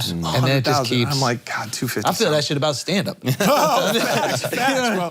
Like, fuck. Yeah, the more you make, the more. Yeah.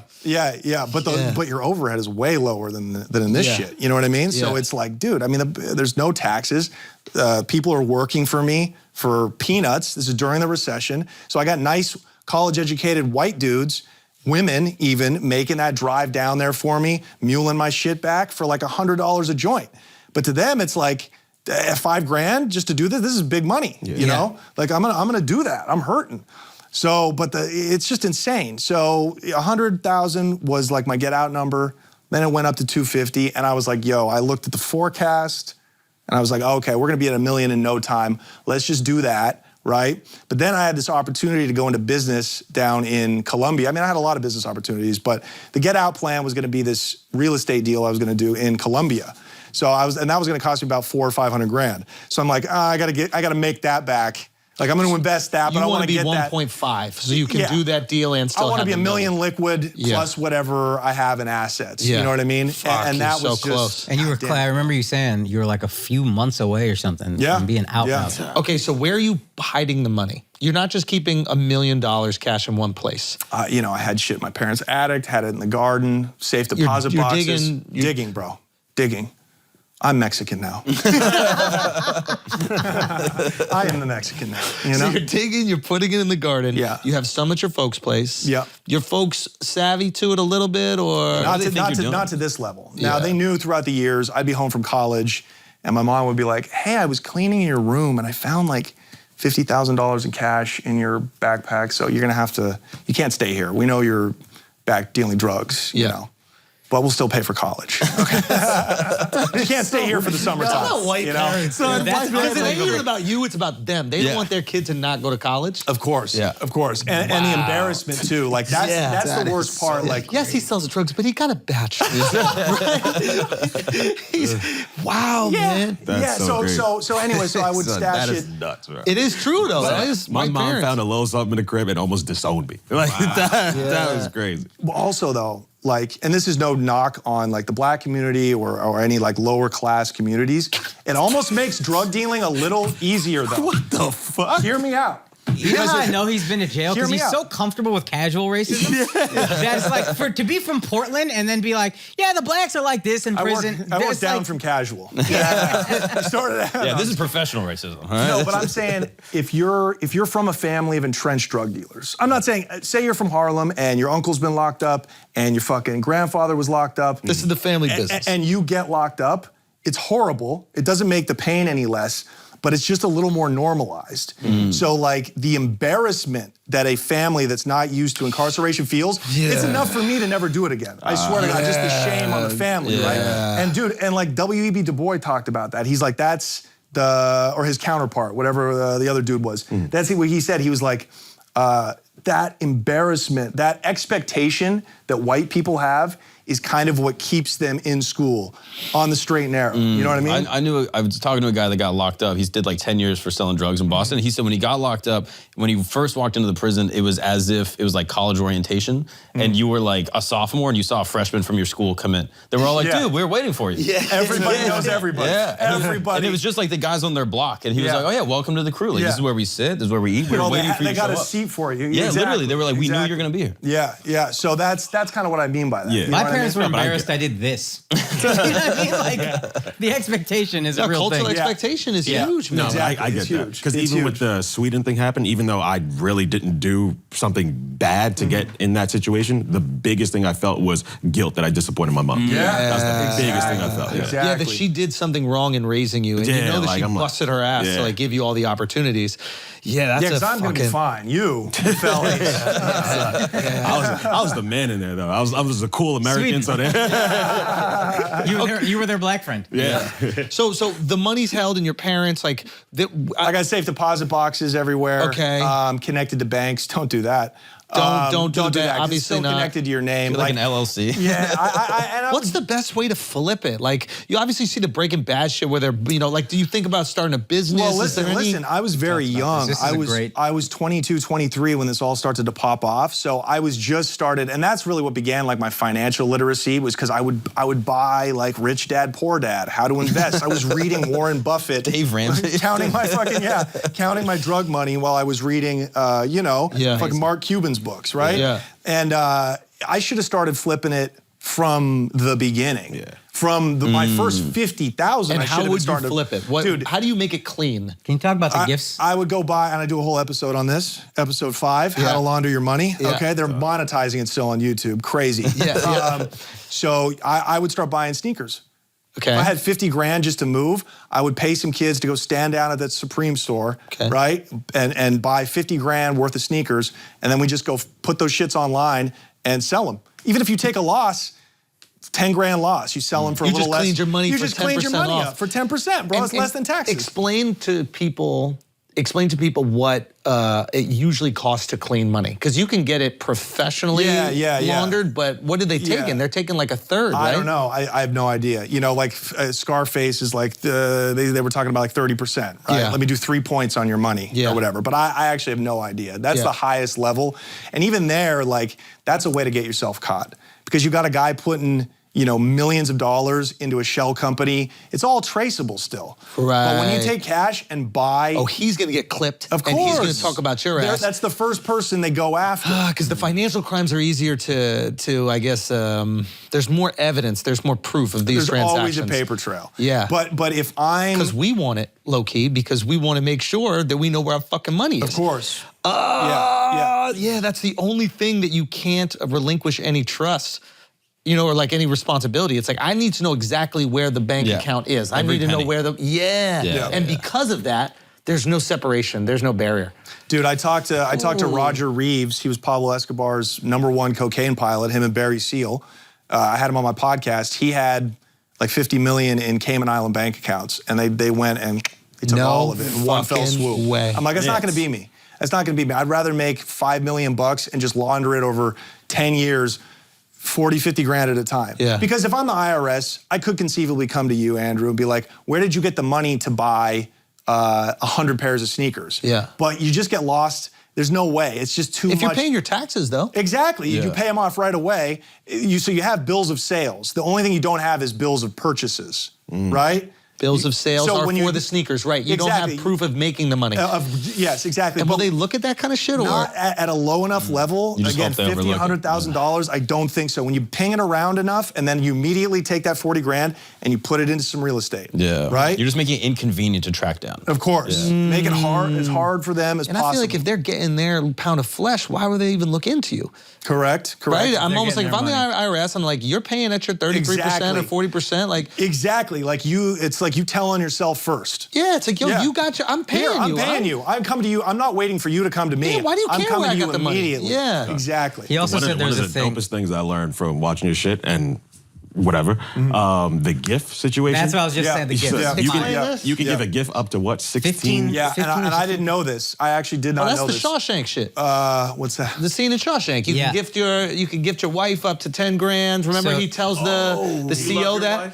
Yeah, he tells. That's You right. think your wife would cheat on you? He tells the CO that you could gift your wife up to. Yeah, he goes, do you love your wife? And the CO's about to beat the shit out of him. Dangling him over the building. Yeah, that's when he starts doing all the taxes. That's right. Okay, so break down the gift. So now it's up to like, what did I say on the episode? 15 or 16. $16,000. I had to research that because I did not know that back then. Somebody, if I'm your mom, I can just give you $16,000. Don't have to declare it on my end. Yeah. And it's tax-free on your end. Yeah. So, and actually I did that a few times, like, because I did have an LLC open. I would just give my boys $5 grand each. Here, let's fly to Vegas. Just don't burn it all on the chips. And then give me the receipts and we go cash out.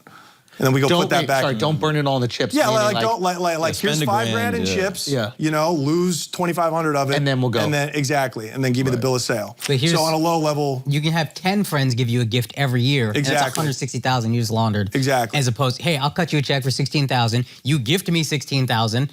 And now my money so you're is allowed laundered. to receive infinite gifts. Yeah. Correct. Tax-free. Correct. There's no Tax-free. limit. There's no one per year. So you have to basically give them money so that they can give you the gift. Correct. Now, Correct. ooh. Now, if you're tied into if you have a big federal RICO indictment, Yeah. they're going to come. figure that shit They're going to come lean on those people, right? But you know, I give advice to like middle class. I'm making $1 million a year. Yeah. Drug dealers. Yeah. That's the way you do it. Is you get the fuck out of the game. Yeah. You know. Is there a game now with like weed being legal, pharmaceuticals being so dope? Yeah. I almost feel like all drugs are getting squeezed out. Like I mean that for real. Like Yeah, it's sad. Like pharmacy, it's sad. It's sad. Yeah. There was a good back in my day. The middle class drug dealers are just getting It was crushed. so easy, bro. It was back in the day. It was coke, heroin, and weed. It was CBS, NBC, ABC. It was it. Those were simpler times. Now it's like goofy shit. Yeah, It's goofy shit. But it's goofy shit, but it's almost like more safe. It's like you could get a similar high from your parents' fucking what's it called, medicine cabinet, right? Without the risk of having something illegal on you. The weed you're just getting from the store. Yeah. So I'm like, Yeah, being a drug dealer now. Nah, but the drug dealers they're into the pills too. They're like, Oh, so they're basically getting the pills and then flipping the pills to people. Got you. Yeah, and I guess drug dealers are selling perks and perks, Valium. I've also, What do you get for that? Like, what do you get for? I don't know. It was never my game. I never liked small change. I never liked small change items. I've heard that like weed has actually become more popular for like small drug dealers now that it's been legalized. Actually, that's true. Wait, why is that? Because the taxes. 80% or 75% of the marijuana market in California is still illegal. Still in the black market. So that makes sense, because if you decriminalize it, now I don't have any risk in buying it from a drug dealer. Yeah. And if I'm a drug dealer, I don't have any risk in selling it because it's decriminalized. And if it's that much cheaper, these dumb motherfuckers tax weed into more drug dealers again. Yeah. And more These fucking idiots. More people are smoking weed on top of that. So like, if I'm a kid that's like, oh, I don't want to risk smoking weed, but now I'm like, oh, I love weed now that it's legal. Yeah. It's better for the consumer, it's worse for the dealer because everybody's dealing now too. So, so there's crazy competition. Back in my day, I took that risk knowingly because nobody else wanted to take it, more or less. And that's where that fee came in, you know? Yeah. Now everybody's selling it. The only way to really get rich as an American drug dealer is to have huge grows. Huge, and then sell it wholesale to a bunch of dispensaries. So the jail was a big barrier to entry that allowed you to make money. Because most people are not risking jail. Guys like me, like there's no more. There's no more just middlemen, pure middlemen, never touch the scale. I go take the bricks and just give them to the next guy. Right. Right? Because now if I'm a drug wholesaler, a dealer in Philly, New York, I could just go straight to California and make a deal with the grower himself, right? But back in the day, those were secret connections. Oh, because now that the growers are public. Exactly, you can Google them. You can call them. You call them. They're all on Snapchat and Instagram. Yeah.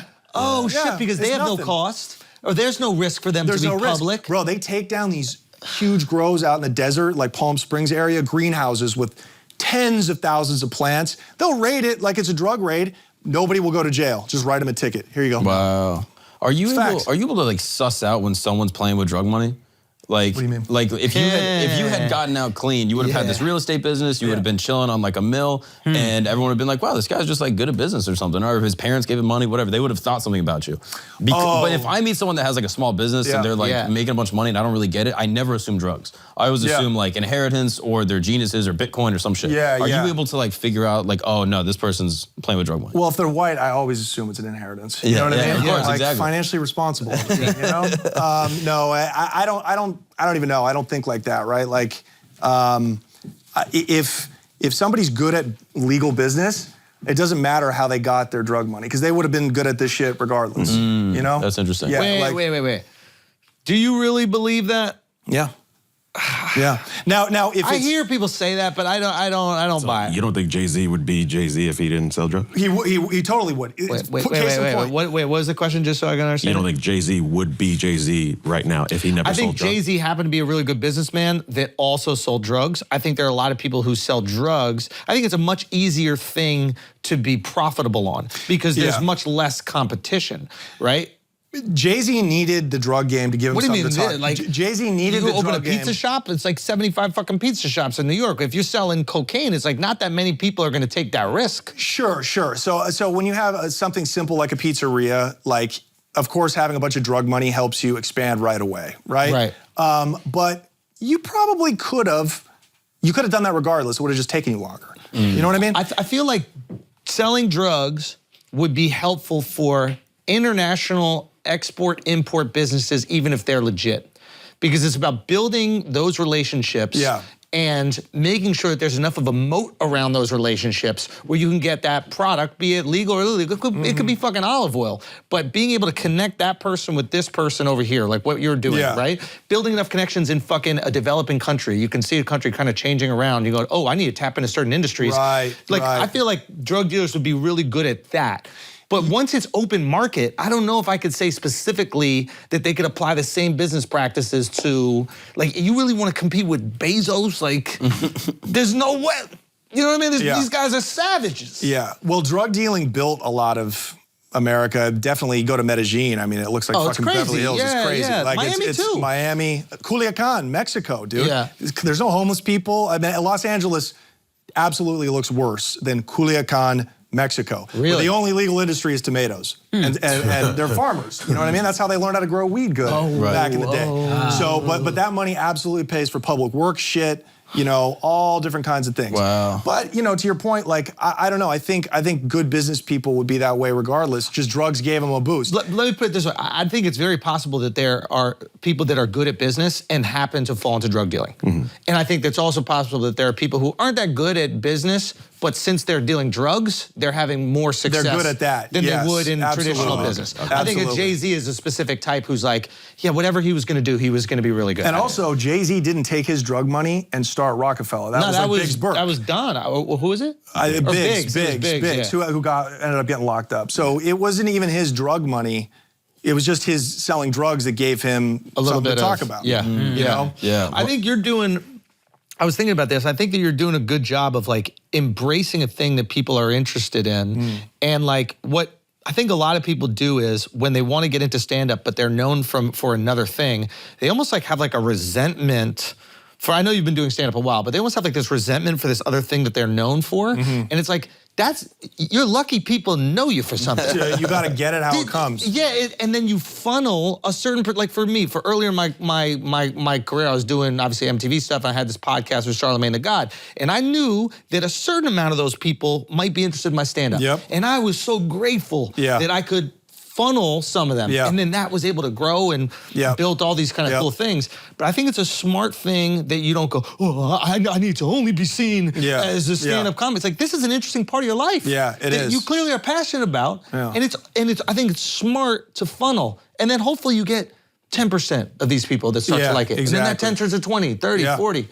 But that would be my only advice. It's like, embrace this. You got to take what the game gives you. I mean, it's 100%. like the drug game, right? Like I can't go be a kingpin anymore, but you know, the game gave me this. I was born, you know, in an era, in a historical era, in a geographically advantageous place, and it's like I can't be a crack kingpin, but like I can go do this, right? And let me just work with what I got and play the cards I'm dealt. Was there any party that was like, oh, I'm going to try to link up with the Mexicans or Colombians and just work on that end and like go higher than middleman shit? Or are you not allowed in because you're not family?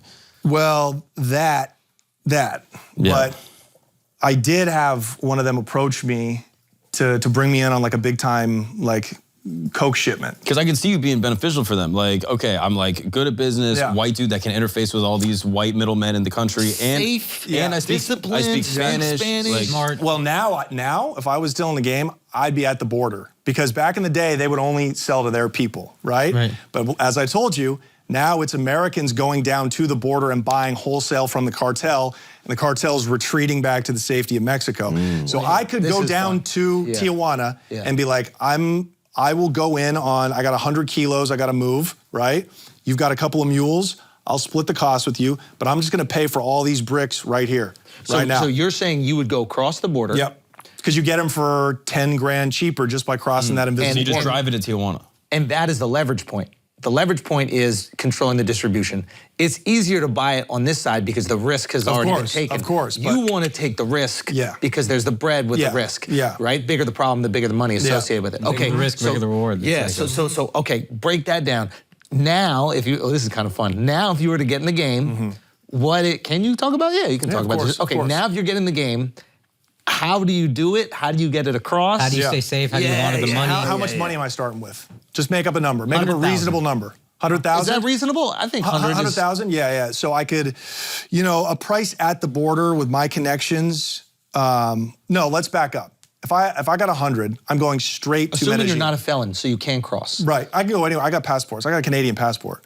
Oh, Bro, really? I got easy pass, dog. Okay, good. Yeah, so I'm saying start at zero. Even though you have some connections, but you haven't gotten clipped yet. So okay. So say I got 100 racks. Yep. Okay, so I'm gonna go to Medellin because I can go to La Oficina, who are the offshoots of the Pablo's and Jorge's Medellin cartel. Yep. They're the guys who are running it now.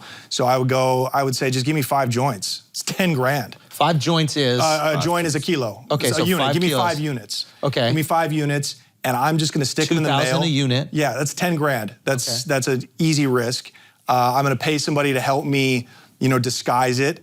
you know, maybe they work at DHL, which is International FedEx, right? And I'm simply going to, and I'll create a fake company, do all that groundwork, and I'm simply going to mail it to the United States. So, hold on. Simple as just buying it in Colombia. Yeah. You take the coke. You just mail it to. Dress it up. Where would you mail it in the United States? How do you dress it up? I would mail it to. I have to think about that. I mean, maybe you mail it to a Colombian neighborhood like Jackson Heights, Queens, right? Because it's a. There's an expectation. Why wouldn't something Colombian go to Jackson? Of course. Now, are they going to look at extra closely? Is DHL going to look extra closely in any Colombian package? It will only be customs on that side. It will only be customs that look on the Colombian side. You mean American customs doesn't? It'll just be the same as any sorting facility package. It'll just be like, it's just a risk. And they it's do just, random audits, right? Yeah, just random audits. But okay, so you're playing the numbers. Exactly, and down there it's virtually impossible because I'm dealing with the right people to get knocked. I'm not getting arrested down there. It's not happening. So, you know, and maybe I find a product. What does Colombia export a lot of to the U.S.? Furniture. Yeah. Coffee, fine. But let's do something a little less hack. You know? Let me tell you about airplane What the fuck food. else they known for? Airplane, Furniture, Colombian furniture. Who's buying Colombian That's furniture? like the easiest premise. Coffee. Oh. Yeah, you said what are they known for? This is jail, not Name art, a fucking dude. Colombian chair. Fake tits, dude. We're gonna smuggle them in a bitch's fake tits. Yeah, Not yeah, a bad idea. Could we fit in fake, like coke in fake tits? Write that down. That could be good. Okay, fine. I don't know. But we're gonna make it really small though. Okay. Really small. Coffee is like, that's a whole thing. Like it's enough to fit in like 2 boxes, you know? Yeah. So let's find like a product owned by a company. Like a Wayfair dresser or something like that. Yeah, that's listed for a lot That's of just money. that really is what they're known for, is exporting furniture. So it's just something like that. And then we just go like this. Because it gets intercepted? I'm gonna know because you can track a package from its origin point where you dropped it off. Where do you send it to so it doesn't have any connection to you? Bro, at all? I'd be online back in the day like, oh, okay, my weed's in Louisville. No, but, it'll be but where do you send it to? Sorry, go ahead. Where do you send it to? What address do you send it to? So if it does get clipped, because if it does get clipped, they're probably going to notify somebody and say, listen, there's a guy over here that was trying to send cocaine to this address. You guys should look into it, no? Well, usually they'll contact that person. They'll have somebody, if a box gets picked up, say it's coming to you in whatever city, a box gets picked up, they're gonna call you from FedEx. An employee will call you and be like, hey, there was a problem with your package. It's down here, just come down and pick it up. And you're gonna say, kiss dicks, you know? So that's probably what would happen, something like that. But immediately, if it doesn't get there when it says it's gonna be there, it's a dead package, right? So that's how we would do it. But aside from like going straight to the source and mailing it, okay? If we're going down to Mexico, I'm gonna take 100 grand down there. You can just drive it in from California. You don't even go through checkpoints. That's how much they're like, yeah, you can just go to Mexico. We don't give a fuck, it's coming back, right? So I would drive 100 grand down there. I'd link up with whoever my connect is, and I would pay him to introduce me to people that can run it across for me. So you basically tell the connect where are the mules. Because I thought you were saying earlier that they basically stop at the border and they make the people up north. But the big guys, you know, if you got 100,000 or $500,000 to spend and you're an American drug dealer, you're not driving that shit across. You're paying, you know, they have guys, that's like what they do for a living. So you basically run the same risk. They're gonna stop X amount of the cars and you hope that they don't stop the cars. Exactly. Do you pay off a specific border agent? So I knew a guy, Mexican, who had one friend who worked on the American side. He was a Mexican-American, worked for the border at the San Ysidro crossing into San Diego. One day a month, the cartel paid him, I want to say 40 grand every month. For one day a month, let it in. They would give him the license plate number and he would see it because he was working at the checkpoint stand and would just pass him through. That's it, yeah. Wow. So that happens a lot. And that's not even anything special. Nothing special, it's nothing super deep. You only choose a few cars anyway that you're gonna stop. Exactly, and you're a border guard, you make an extra $500,000 a year. Wow. Yeah. Do you think every single border guard is getting paid like that? Not every single one, but there's a shitload.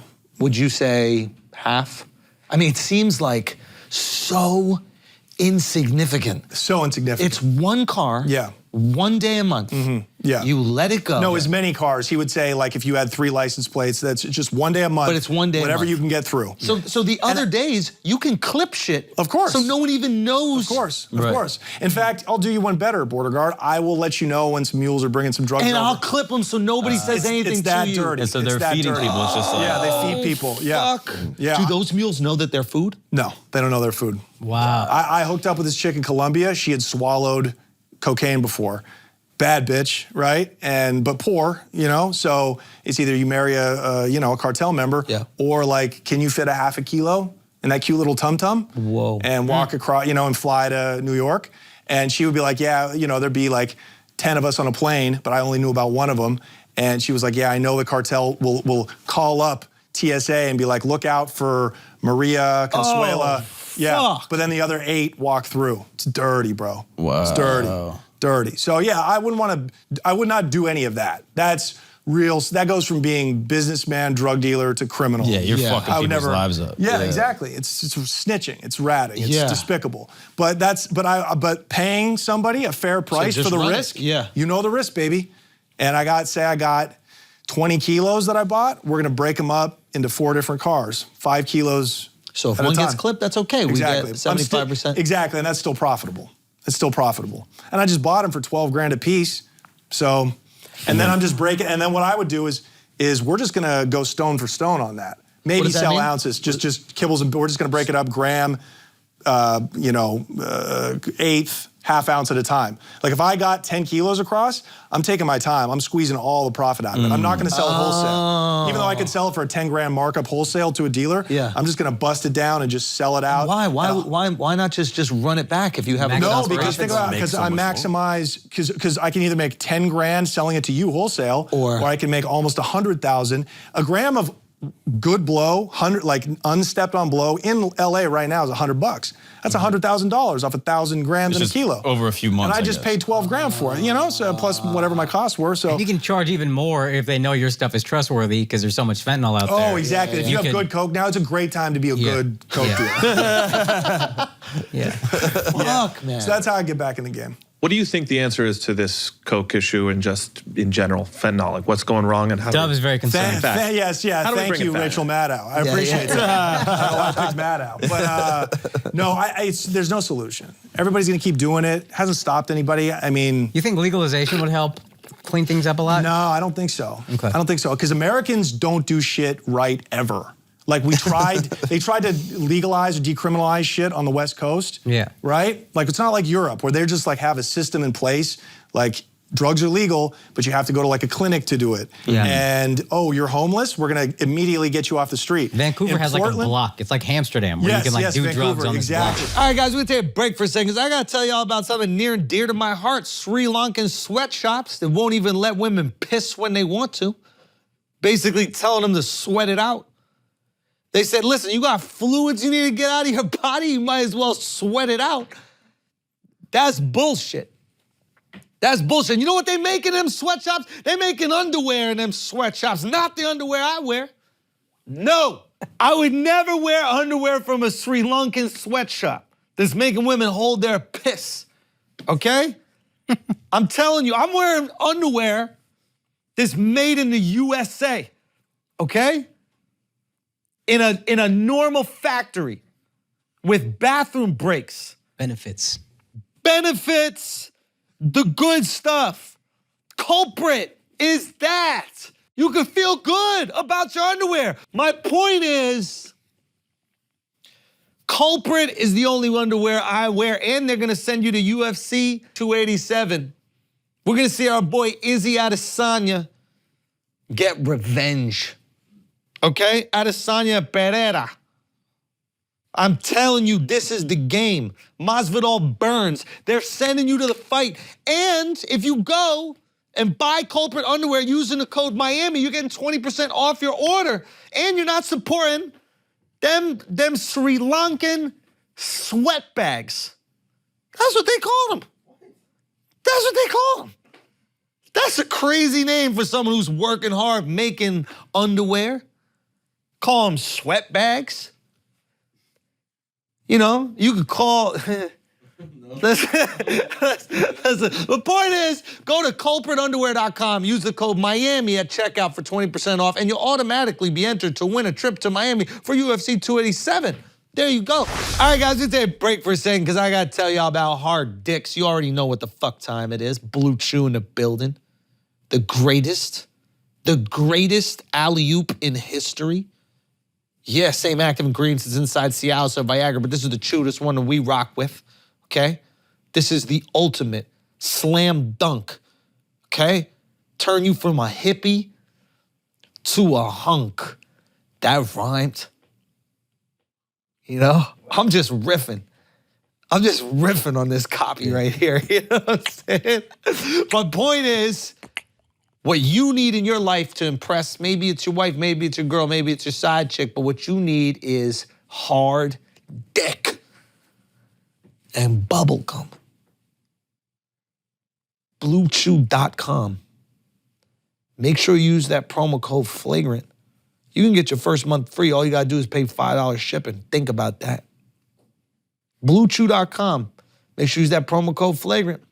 All you gotta do is pay $5 shipping. Let's get back to the show.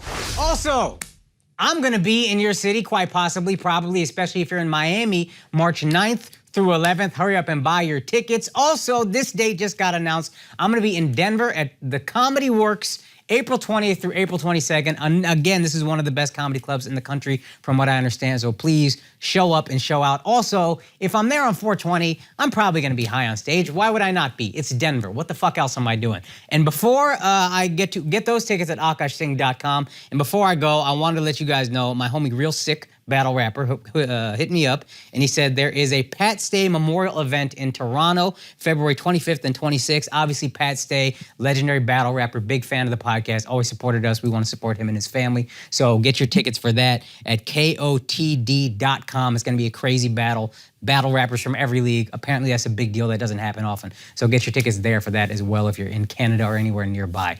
Let's get back to the show. However, I think in Switzerland, because Switzerland used to have a really bad heroin problem, I really think they're government clinics that are injecting synthetic heroin into junkies now. So, I think Portugal legalized everything. They did back in the day because it was such a bad drug problem. Yeah. But you still go to prison for selling drugs. So yeah, it's the usage that is decriminalized. Yeah, exactly. Yeah. So, but they do that in Portland now, Seattle, San Francisco. All Portland, those I know you can buy shrooms and shit legally. Yeah, all those super, but like. And it's a mess. It's a mess. But is it a mess before? Yeah, I don't know. I don't know the solution. Why can't it, separate note, like why are white people in Portland so fucking weird, bro? You're the only like normal guy that I've met from Portland. No, I mean this sincerely. You're from Eugene. There's something dark out there. Oh, I didn't know you were from Portland. I'm not even trying to like bust balls. I'm being dead serious. This is dope. All my people in Portland are gonna see this. Go in. No, but there's like Mark said it. He was like, yo, like I think this is what happens when white people don't have God.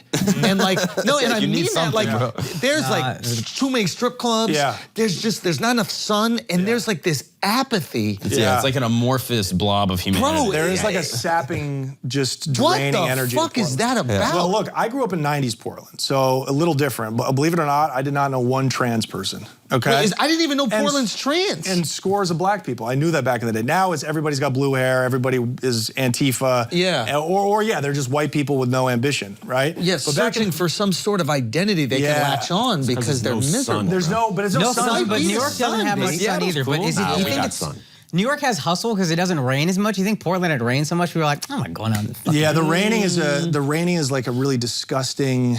Like cold is one thing, but there's something about rain that just man. But Seattle's all right. Think about Ireland. Seattle's cool. Think about Ireland. No, England. Ireland creates this beautiful art. Like you look at like music, poetry, like these actors. I mean, film. It's like.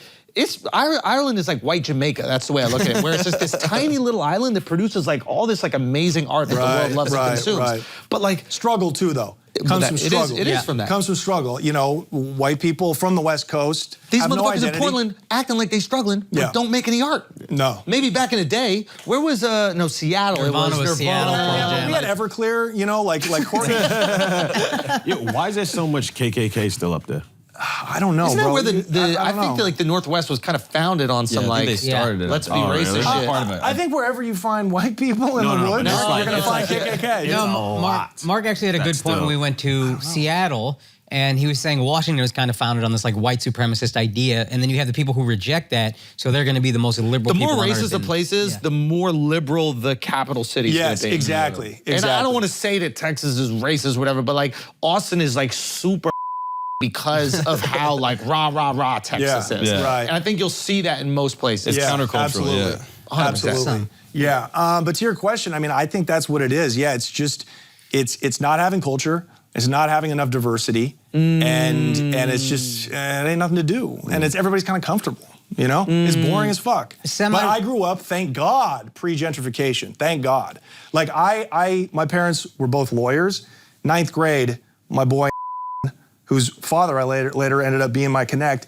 Bro, he's got like a gun and an ounce of crack in gym class. I'm holding. You know what I mean? Like that's the kind of dichotomy it used to be. That was right? pre-gentrification. That was pre-gentrification. But then like the mid-2000s, it's like, you know, Portland became the hot city. Like Austin is the hot city right now. That's how like Portland used to be. Like a mid-level city will just have a moment. Explode. You know? Yeah, and that's kind of how it was. And then, you know, like all the black people lived in the inner city. Like I'm right on the line. Oh, you're saying the white people moved into the inner city. Exactly. And I'm from the inner city. So I grew up like 1 block from like the red line where you were not supposed to cross, you know, but there was tons of blending. Yeah. You know, I was like fortunate. Like it was a good place to grow up. Yeah. But now it's just, you know, it's just blended into like. So you feel it too. I'm not biased when I say this. Like, would you say that most people from Portland also, that like grew up there, they recognize, because I would ask the Uber drivers, I'd be like, yo, what's up with this place? Yeah. And they would be upset at it too. Yeah.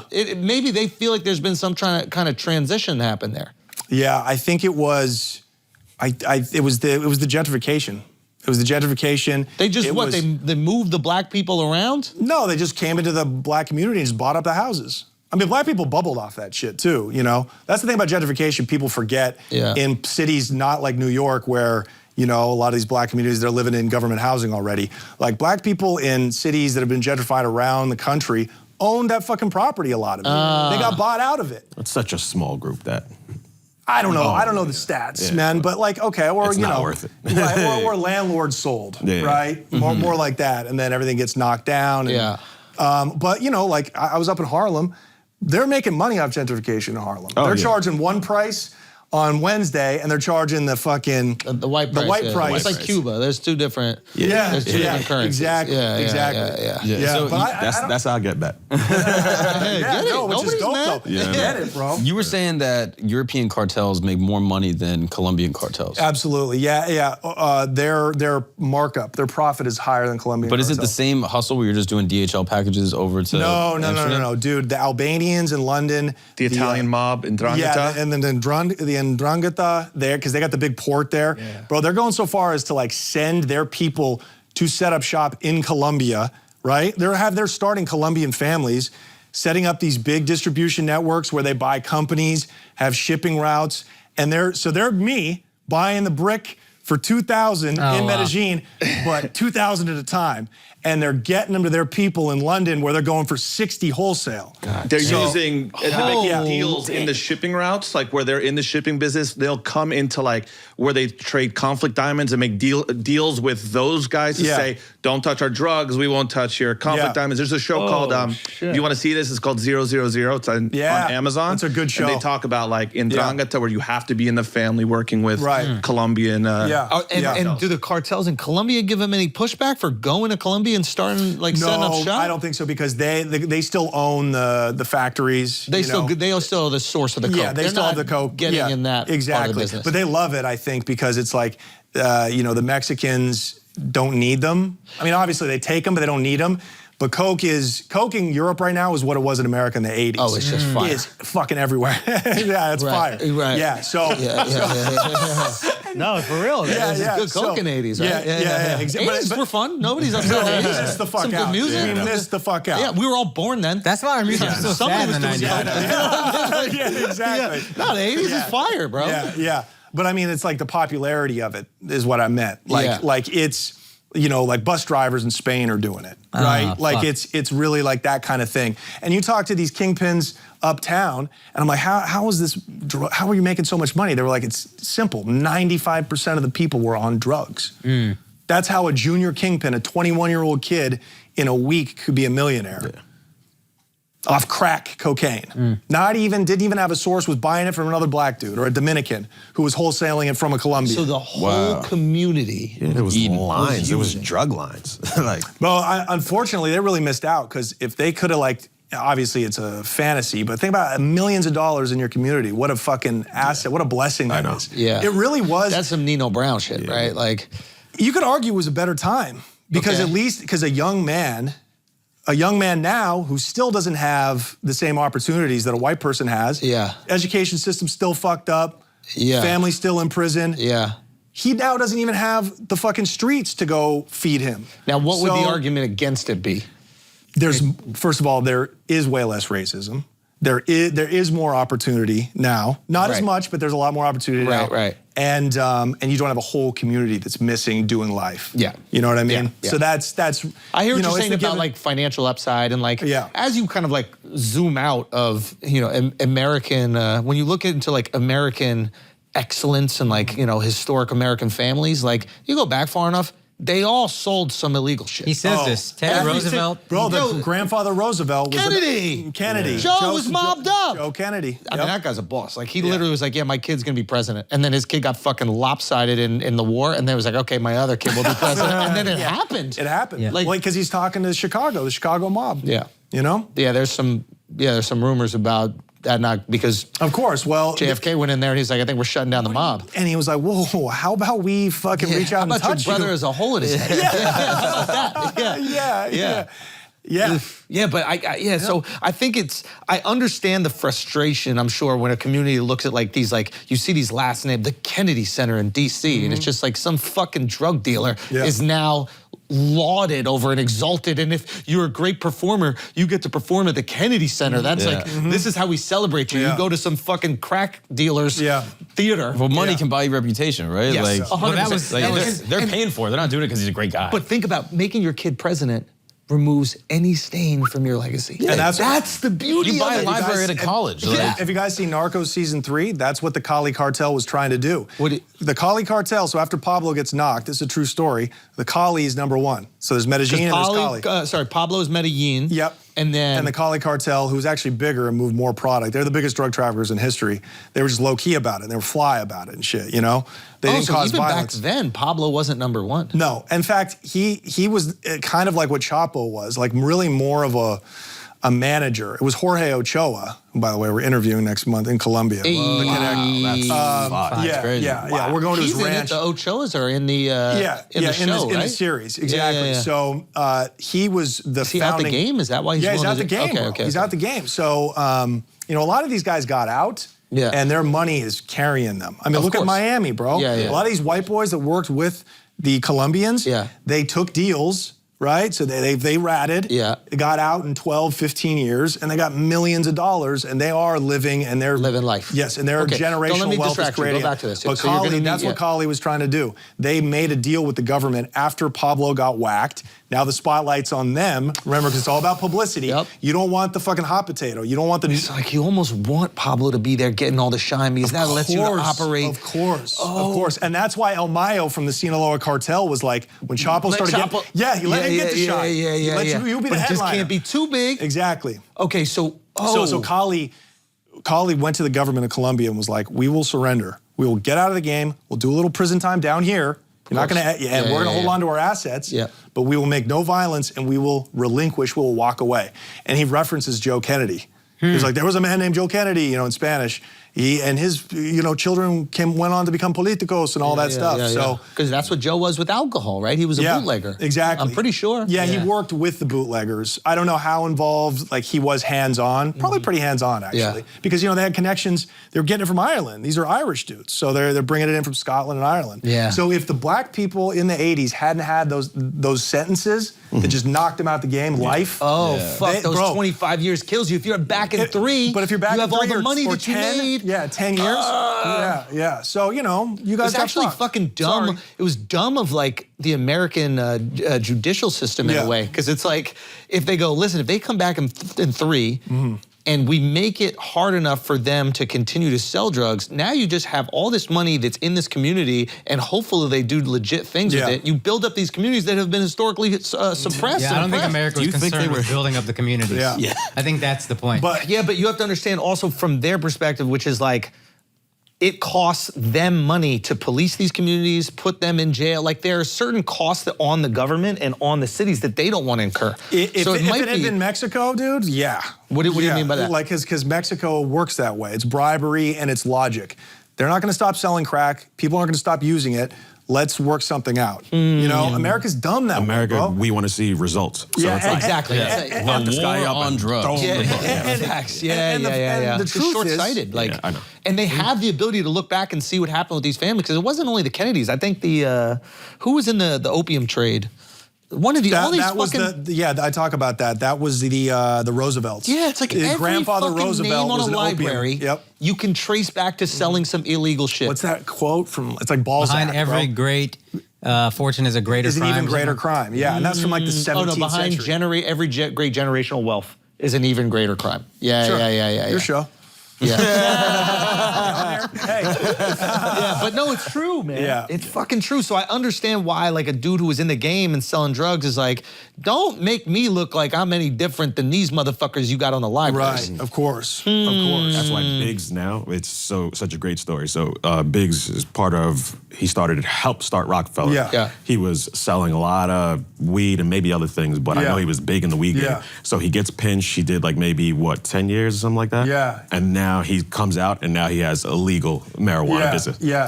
We're going to, a lot of these companies, I know, we're going to shoot with these, we're going to shoot with the white boys from Florida, the Square Grouper guys. They were part of like, the same guys who did Cocaine Cowboys did a Square Grouper. We're going to talk to them. Yeah. They have like a legal weed company now. But it's so accepted now. Like if if crack exploded now, yes, you'd see dudes getting out with less time because it's just way more, it's way more progressive. Also, I don't think anything hit like crack.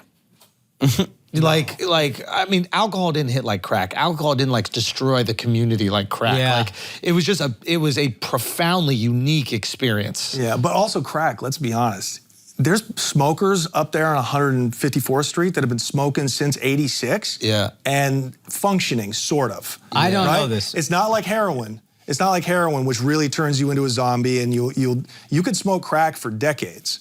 So that shit was absolutely fear-mongering, in my opinion. Okay, because my understanding is that the community decays. If everybody's addicted to crack, the community's fucked. Obviously, it's bad, but it's still cocaine. You know, the biggest problem was the violence because he's a 20-year-old kid down the block. I'm a 20-year-old kid. You guys are making There's money. millions of dollars at stake. I'm not even a bad guy, but it just turned me into a killer because that's just what it was back then. It was business. And why wouldn't he start selling if he sees how you're coming up? Of course. Dude, you could just take over an abandoned storefront, open up shop, dude, and it's 50 grand a day moving through there. Like it's nothing. Like that's light work. 50 grand? Where are they getting the money? That's the thing that's crazy. Yeah. Where's the community generating it? Well, that's also the problem is fucking. So they're like what? They're robbing other people? Like I mean, like how do you get like so they're making $1 million a week, right? That means $1 million need to, and if they're just selling to the community, that means you need to get $1 million cash into that community.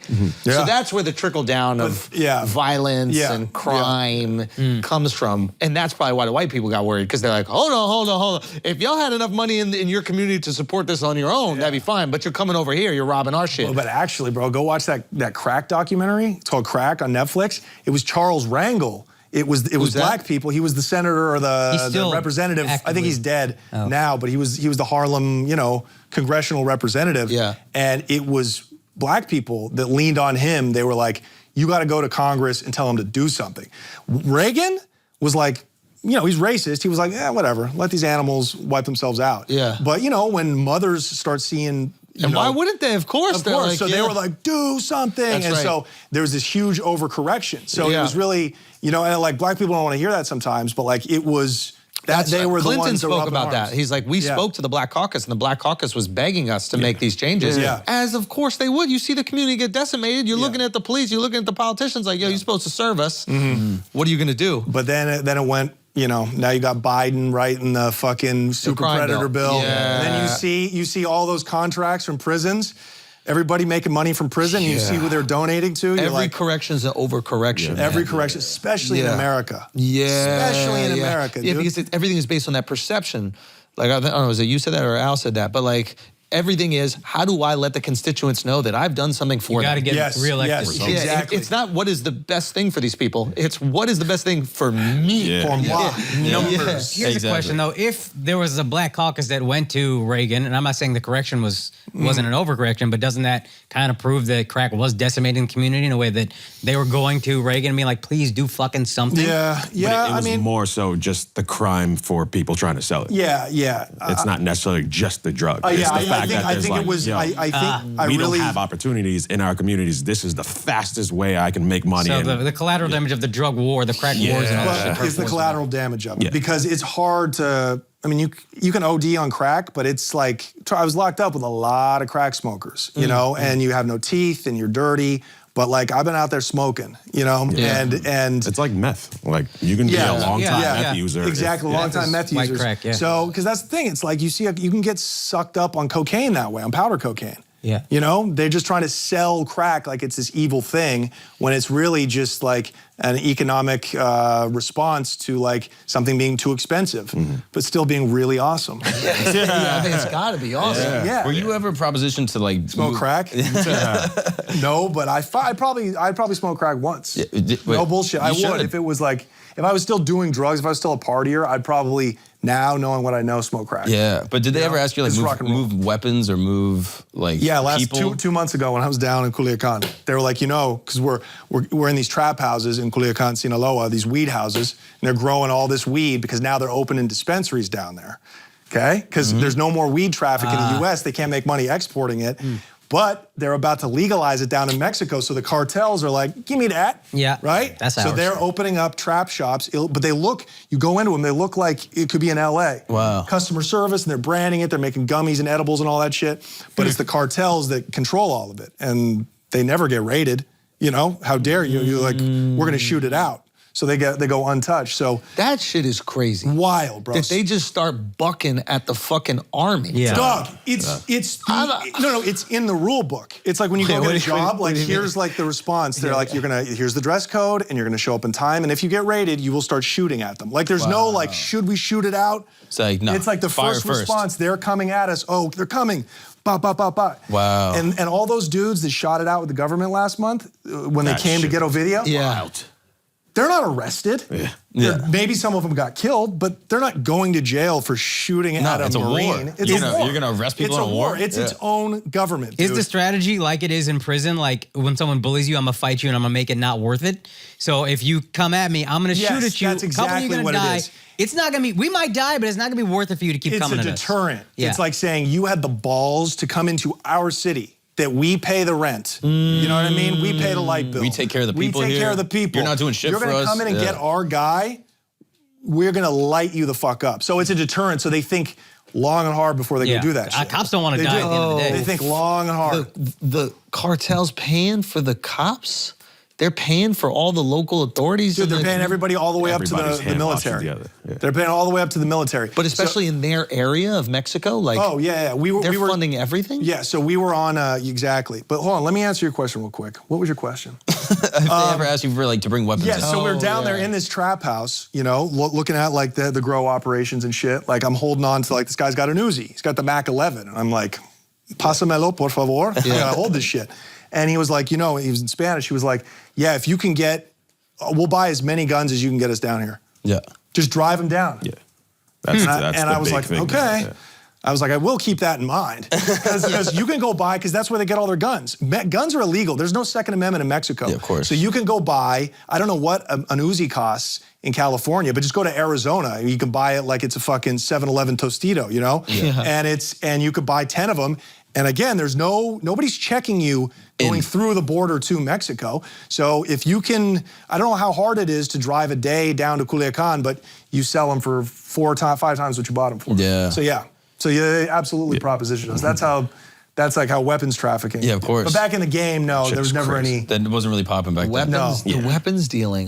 We're making so much money. America's making so much money off the fucking. Yeah. Well, that's like the Fast and the Furious, like CIA shit that they Yeah. were doing down there. So all those I Marines wonder- are getting busted at All the military getting busted out with American Like, guns. that's the hustle. You drive down a bunch of weapons, you get some drugs, drive up with the drugs, and then you sell it or shit. I wonder or you if just the get it for cartels, cash. like, I wonder if the cartels give money to conservative politicians who are super pro Second Amendment because they know that that's their flow That'd be smart of as hell. weapons. You hit it on the nose. And also, they want the border. They want that border. Oh, they want it locked. Of course they do, because then the price of the brick goes up. Yo. Come on now. Holy Come and on. if they Trump have all this money, 2024. of course. So he's talking all this shit about Mexicans, and they're like, keep doing that shit. Whoa. People feel bad for it. Yeah, we're fucked up. Yeah, it's keep really saying bad that. over here. Oh, You the lock more up the locked border, up the Yeah. you borders, keep they're the weapons only ones open, that- and people feel bad for us. You get sympathy. It's All like, that shit. you get Yeah, everything. exactly. Is there any truth to like the digging the holes? You always see these CNN Tunnels reports. and Like, Tunnels and shit? Yeah. so if they can get things through the tunnel, why even waste the time with the cars? Yeah, because that's a good question. Quantity, maybe? With the tunnels, you can't get that much, and they're able with satellites to see the tunnels. Oh, it's called LiDAR or something like that, where they can see down we didn't through. have that back in You the ever see day. the I didn't know submarines? that. The submarines Yeah. are The crazy. submarine is crazy. Yeah. That video where the dude jumps on, you ain't paying me enough for that. It's crazy, I'm bro. not It's even crazy. underwater. It just Yeah. goes along the Yeah. It shows Avatar, bro. It was crazy. It's like insane. Dude, they build those shits in the jungle of Colombia and just load them up. They can make them to Europe. Yeah, Bro, it's wild. when we were down in Colombia, this guy told us a wild story about what the cartels do to the narco cops. So they have these people that aren't even narco cops, but essentially they do is they try to find the grow sites and they try to unroot the cocoa trees before they grow. Right. And then what the cartels will do now is attach grenades to the bottom of them. So when you unroot them, you fucking die. Anybody around you dies. So now to pay some poor Colombian guy to do that job, it's like 40% of them are gonna fucking die. Yeah. I'm not signing up. No, There's no way. So that's easy. So now no cops will do it. So hey, problem solved. Fuck. It only takes a couple of them. Do you know why some countries in Central America are so like cartel governed, and why Yeah. some are just like completely peaceful? Like a Costa Rica versus. Oh, yeah.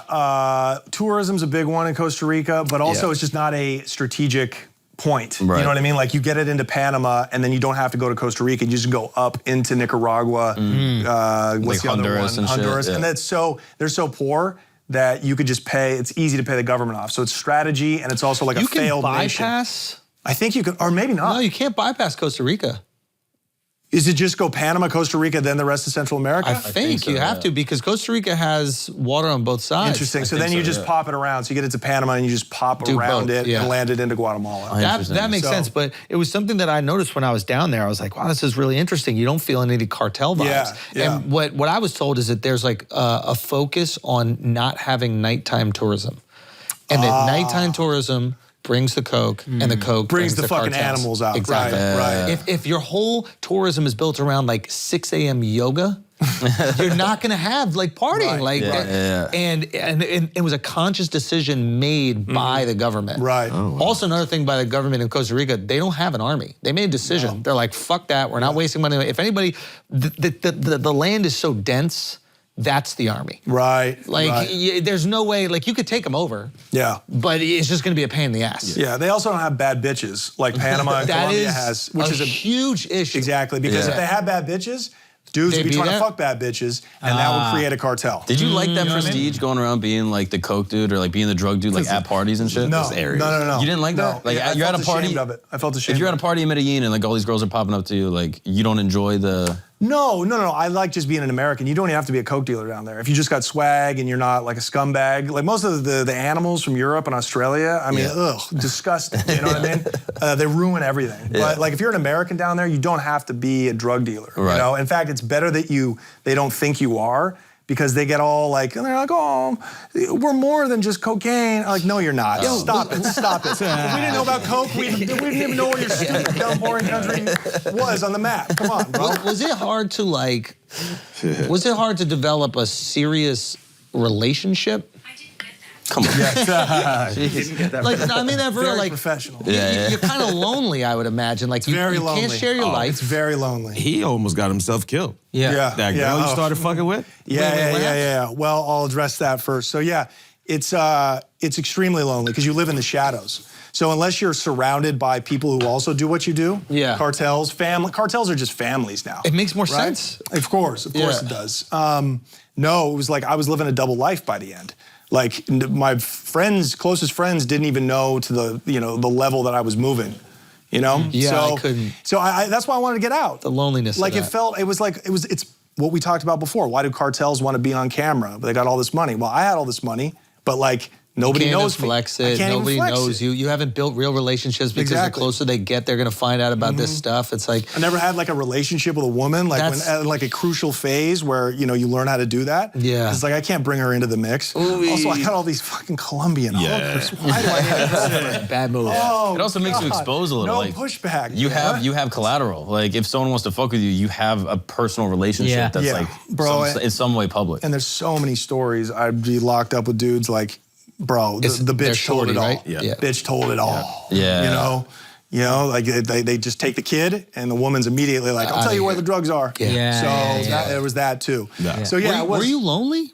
Yeah, I was lonely, like depressing and shit. Like, god damn. I mean that sincerely because that's what I thought about when I was watching it. And I was like, you seem lonely. You don't now, which is kind of makes me happy a little bit. But when I reflect on what we have, and I think comedy could even be really lonely. Comedy is mad fucking lonely, bro. And I'm like, wow, I'm so lucky that we built something. We have a crew, we have family, and we can ball bust, but also really like trust everybody's intentions around us. Yeah. And I think a lot of times in comedy, it's like, I see comics do this, and I fucking hate it. Like, we'll like talk, and the second we start talking, they're like shitting on somebody that's like they're close to, their friend. And I'm just like, yo, man, I can't build with you. I know. Because then what you gonna say about me the second I leave? And I'm like, I feel so lucky. And then I thought about what you were doing with the drug dealing. It's like, man, you can't really tell everybody what's stressing you out. You can't tell anybody who, like, what's really bothering you. You can't tell anybody how terrified you are. You have to create a different version of yourself, man. Exactly. Yeah. That shit's fucked up a little bit. I know. It's incredible what you built here.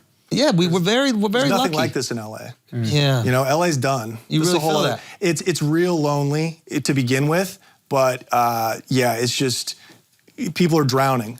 It's like people are trying to sell, comedians in LA are trying to sell drugs like it's 1970. They think we're there, I'm just gonna go get rich off cocaine. It's like, no, you're not. Game has changed. People ain't buying it like they was, you know? So I see the changing trends in comedy the way I would look at the trends with drugs. So the drug game absolutely helped me in whatever the fuck I'm doing now. Was it hard for you to like develop close relationships immediately after? You go legit, you're clean. Yeah. Was it hard to just be like, to tell somebody the things that are stressing you? For sure. Well, especially when I first got out. Like I moved straight to LA, you know, and people, like I'm working at Nobu in Malibu, right? Yeah. Spilling an espresso on Denzel Washington, you know? And I got some manager prick trying to tell me to do something. Yeah. And I'm like, well, how about I just throw you over this balcony? That's how I got fired. I told him that. I had PTSD, bro, and I'm fucking with the bitches. Like, I guess it's like a Me Too thing where I didn't know shit about that. I was like sexually harassing everybody. You know? I'm like, bitch, you can't just like, you just did 2 years. You coming on like you did 20. Like, I'm like Andy Dufresne from Shawshank, you know? But it was wild. How old you can't just fondle a little titty meat. We're building it. You know? How old were you when you got out? I was 26. I went in when I was 24. I got out when I was 26, and I started doing stand-up in prison at these talent show nights. That's cool. That's where I first learned to kill, bro. That's why I was like, God damn, like I think I could do this. And I have a letter that I wrote to my brother, and I was like, I don't know what this is. Like, it's like stand-up. I think you might have to be black to do this shit. I don't really know.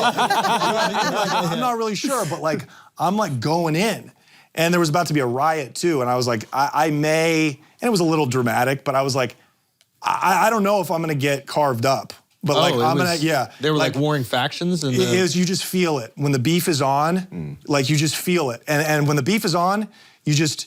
Like that's when you start seeing people in prison wear their boots to the shower, that's where you know people, it's about to be on. Fuck. Yeah. And you just instinctually are obviously gonna do that? Of course. Is that a sign that you're also in on it? Also, no, because I'm with Jimmy. So Jimmy knows he spills all the tea, my celly, the shot caller. Because all the information's going back to Jimmy. Exactly. So he's like, dude, don't leave the cell block without your shank. Go with a buddy to the shower. Did you ever pay for protection? No, but I had to put in work for him. Yeah. Like I would smuggle balloons and shit for him. Cigarettes. Oh, really? Yeah, yeah. He was like, look, I want you to get out of here. I want you, and because he would see me do the talent shows too, and he was like, I gotta get you out of here. I gotta get you out of here. It was like real love. That's cool. Like I can't even. What a guy. Yeah, bro, I owe him my life. And he literally. Is he out yet? No, he's doing all day, bro. And in fact, I got shipped out, and he ended up killing a dude. It was self-defense, but yeah. Oh, wait, self-defense. Yeah, That's but they okay. still try to give him the death penalty for it. So it's tough. So he's been still keep in touch languishing with in him? there. What's up? You still keep in touch with him? No, because this happened like immediately after I left. And so he's been on death row. His lawyer actually interviewed me. He came and visited me when I was in LA, and he was like, "This is what happened with Jimmy. He's fighting his case. Can you give us a character Testimonial, reference yeah. for him?" I was like, "Yeah, absolutely." Wow. But Did you ever consider moving like drugs in prison? well, I moved them around prison sometimes because Right. Jimmy would be like, "Look, I'm gonna make sure you don't get killed But- or suck a dick, but but- nobody rides for free." You know? Yeah. So I had to do some of that shit. Yeah. So I What would was like the worst of that? The worst of it was like, because I'm not gang affiliated, so I'm the perfect guy to move like a balloon from the cell block to the kitchen. You know what I mean? Now, do the other gangs start to realize that, and do they also give you a pass because you're getting the drugs around that they might also use? No, nobody knew. Not Only even the the people. other gangs? Only the people that were supposed to know knew.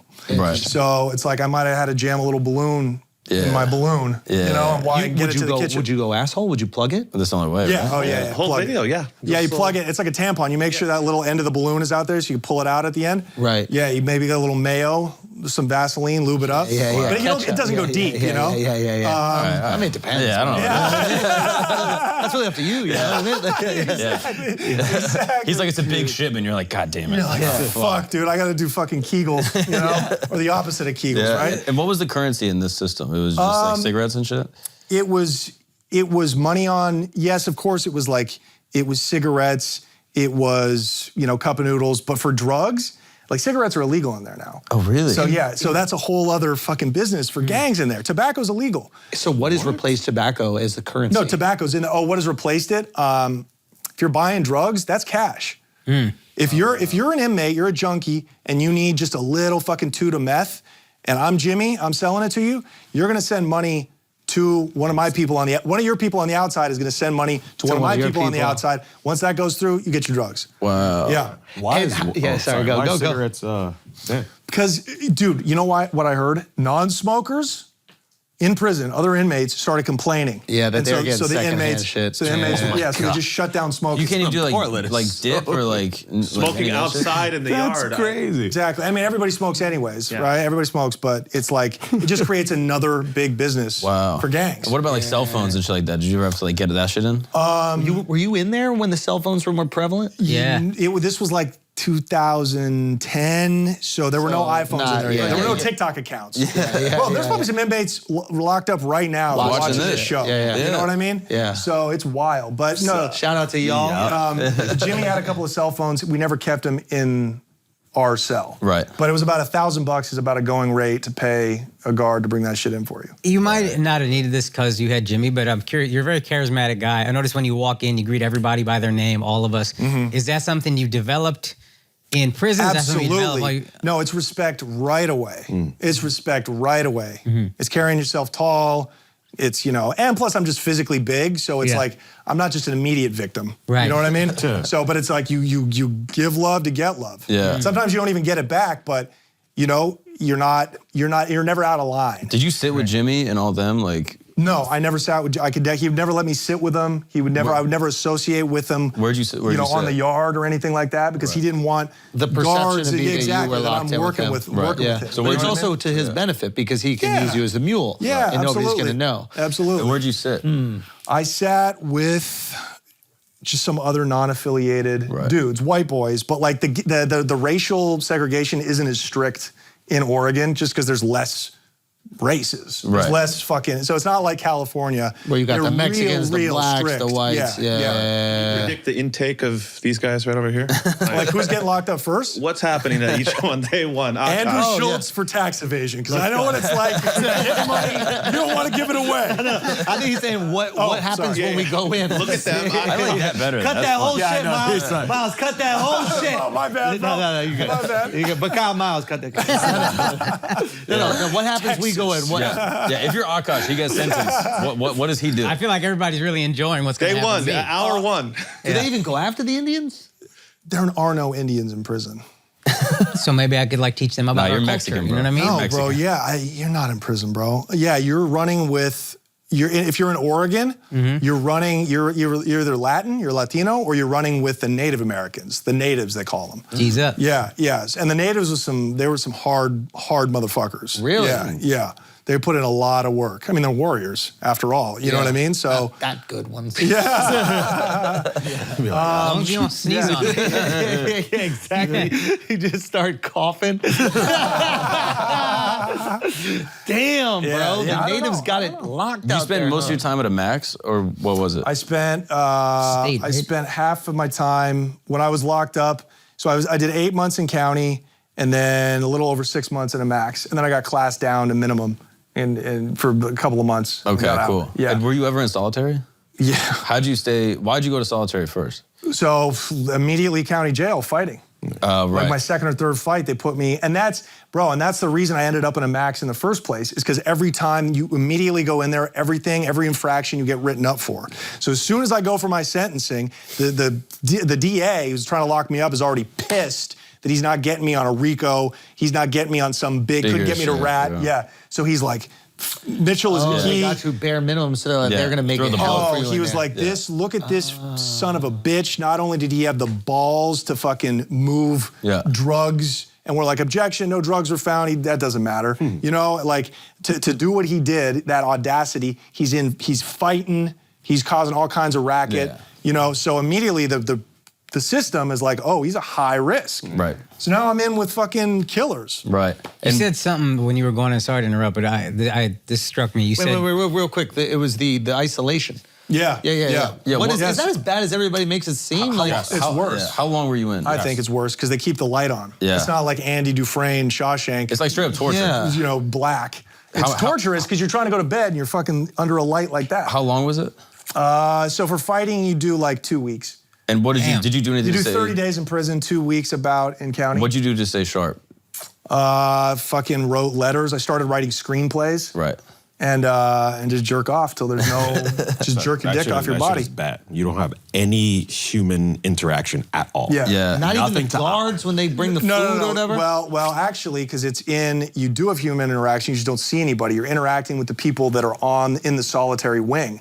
And so that's where you get, like, people will pass notes to each other by hooking it on, taking a piece of string, hooking a note to, like, a pencil, and just dangling it out. right? And fishing, exactly. Yeah. Shit like that, but it's like... Did you ever get some wild shit? What's up? No, I never... Like, what? He's like, love is this letter. for me? Like, Joe. This guy Andre that I was talking to, he said he was put in there for like 8 months or some shit. Oh, Solitary brutal. for 8 months. Yeah. If you And stab somebody, you'd be in there for a year. yeah. How do you cope with it? So he was like, okay, I'm in there for the first 2 or 3 months. He's like reading a bunch, but every like 3 months, he's like next to like the hardest guy in the whole prison that was there like 3 months before him. And right around like 3 to 5 months, he starts smearing shit all over himself.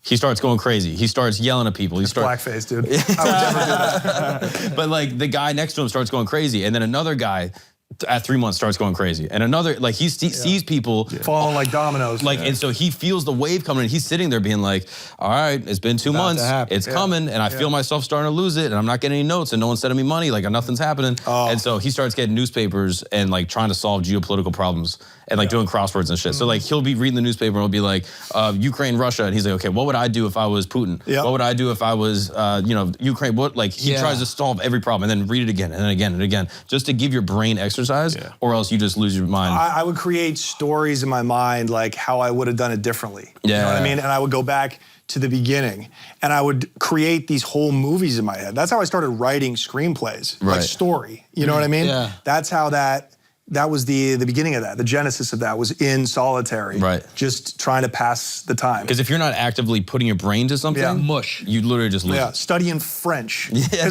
Oh, will they give you books? Sometimes you go in there and there would only be like 2 books.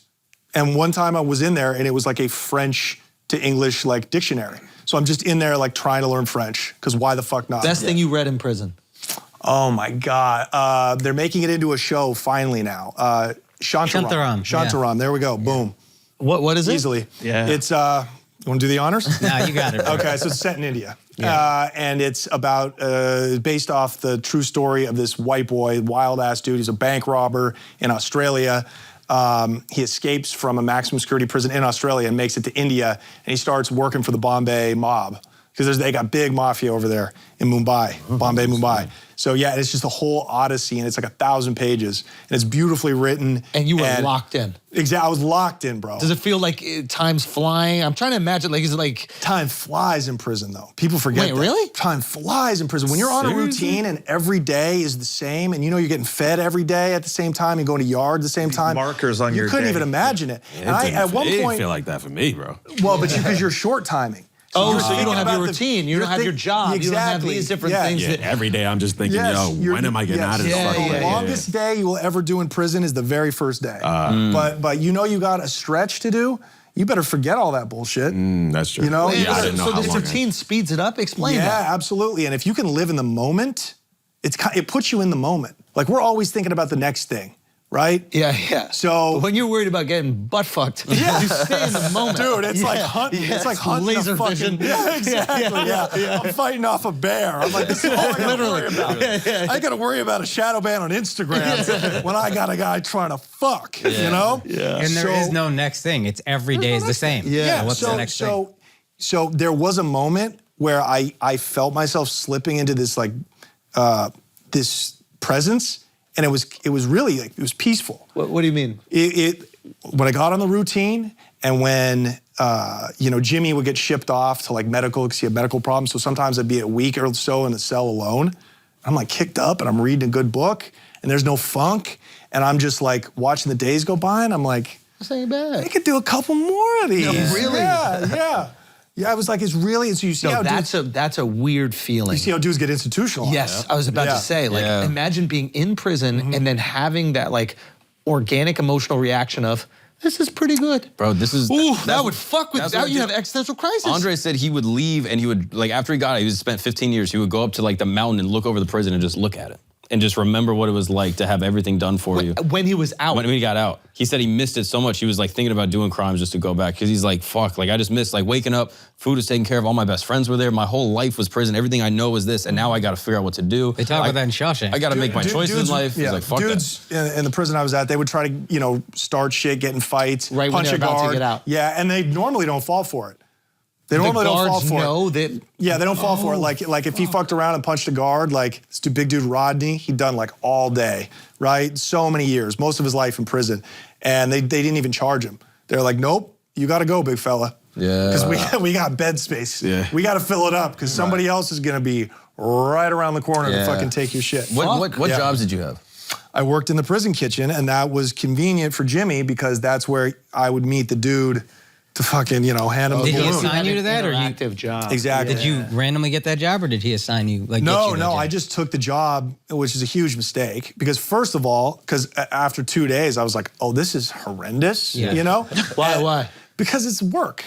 You know, Yeah, I'm still a that's right. drug Yeah, dealer. you're I'm still a drug dealer, and I'm working with all these Mexicans.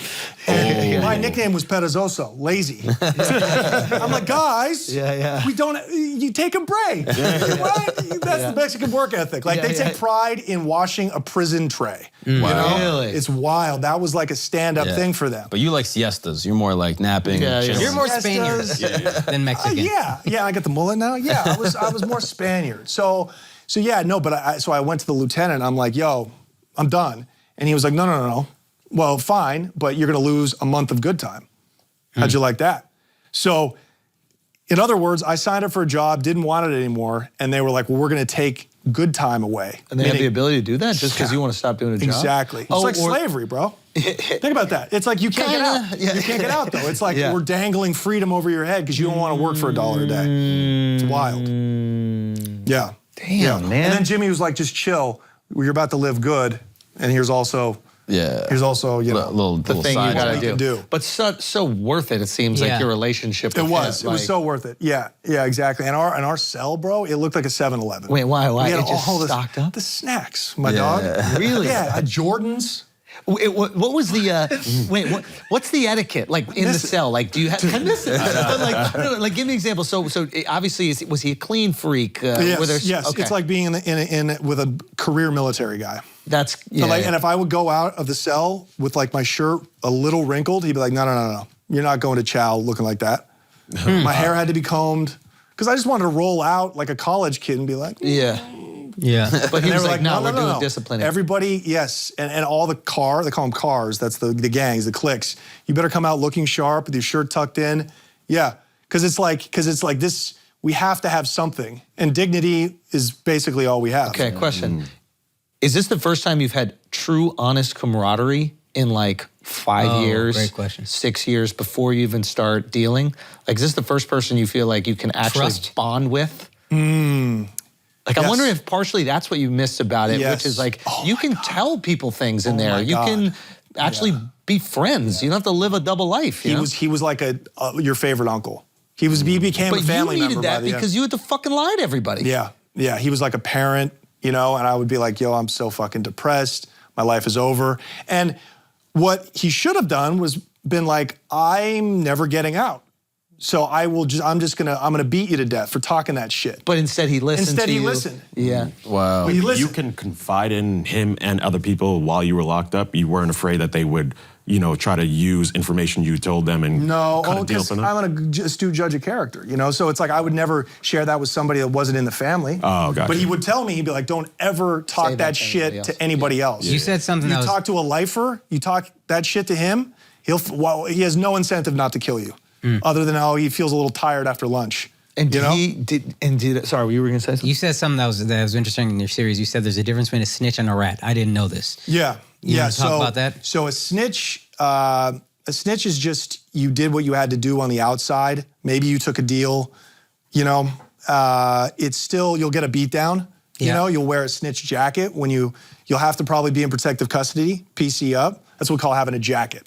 You got a jacket, it means you have bad paperwork. That means you're either a snitch or you're got a sex crime. That's having a sex jacket. But a rat is when you're running in prison, working, you know, doing dirt, putting in work, and you're informing on, your crew. Okay. And that's going to get you tagged up. You're going to be killed. And that's not just in prison. Like, you could be a rat out on the streets as well. Snitching on the street, it doesn't call immediately for you getting killed in prison. Like, if you're a bank robber and you're out there robbing banks with a dude and you took a deal and might have informed on him, and you go to prison, you hit the yard, you might get a beat down or you might just be shunned, right? But you're not necessarily, it's not a death sentence. But if we're running dope in prison and I get jammed up and I tell the whole shit, bro, it's a wrap. The 5 dudes are gonna run in my cell and just fucking game over. Yeah. If you're an informant on the streets, are you a rat at that point when you're like constantly feeding information? Yeah, I mean, I don't know. We're mincing words, right? But that doesn't necessarily, I would just call that a snitch because it doesn't necessarily translate to how you're treated on the inside. Right. You know what I mean? It just means you're gonna be shunned at best, beat down and forced to live with, rotten scumbags. Horrible people. Yeah. This Jimmy connection is really interesting to me, your guys' relationship. What was he in there for? He was a biker. He was a Hell's Angel. He claims to know the original real Walter White from Breaking Bad. He claims it, yeah. I didn't know that was based on some truth. Yeah, it's based off a real guy. And they were moving ice. This was back in, it predates. Ice is meth. Yes. This is back before, back in the 80s. When the Mexicans weren't making meth at all because you could just get as much, Sudafed? Stateside, and they would just have these big cooks. Yeah. So he was involved in that. Yeah. But he got sucked up on it. He became a junkie, smoking his own shit. So he's there for drugs? No, he ended up whacking his partner. Okay, so he's there for murder, right? You're bonding with this guy and like building a very deep relationship with a dude that you also know is a murderer. Yeah. That turned on his partner. That turned on his partner. Like it turned on a person that he was like working with. Felt horrible for him. And I'm so curious. Felt Like, horrible for him. He was so spun out, not in his right mind. And he claims he went to rob him and didn't intend on killing him, which is also a possibility. Yeah. Right? Because a guy who's high on meth, it's just like those kids that came to rob us playing Mario Kart, right? It slipped and bam. Yeah, you get Does it give you like more forgiveness? Like, do you understand that people are absolutely judging the context of their situation a little bit more? Absolutely. I mean, the same with these fucking kingpins, you know, they're just getting out in Harlem that we interviewed. Like, everybody's got bodies on them. Multiple bodies. And they all have normal, everyday problems, worries, concerns, loved ones, people they love. You know, just sometimes the game, that's the drug game. Yeah. You know what I mean? Sometimes you're born into it too. Sometimes you don't even really have a choice. Yeah. If it's a family thing, you know? I don't accept that as, it's hard for me to accept. Well, talk to me about that, Because you've really got a choice. You have a choice down to like my choice to risk my life to not join a gang in prison over being like, well, I got to protect myself. I might have to go kill somebody. Immediately. Exactly. And obviously, and logically too, I'm like, let's tool up. And if you got a problem with it, come see me in my cell. And if I end up killing you in self-defense, at least I can beat a life sentence. Right. So I'm thinking about it logically too, but I'm like, you know, that there's choices to be made. Yeah. Did your parents send you money? Yeah. Oh, yeah. And what was their, like, what was that process like of like getting sentenced? Well, I gave my mom cash before I went in too. Oh, really? Like I told them where they could find some money. Smart. Yeah. What was that phone call like when you were talking to them after you got jammed up? Well, that's the first phone call you make. It's always to your mother. So, and like they hear, this is a call from the Multnomah County Jail. And she was like, John? And I was like, she was very calm about it. I was like, Mom, it's happened. I need you to call the fat man. That was my lawyer.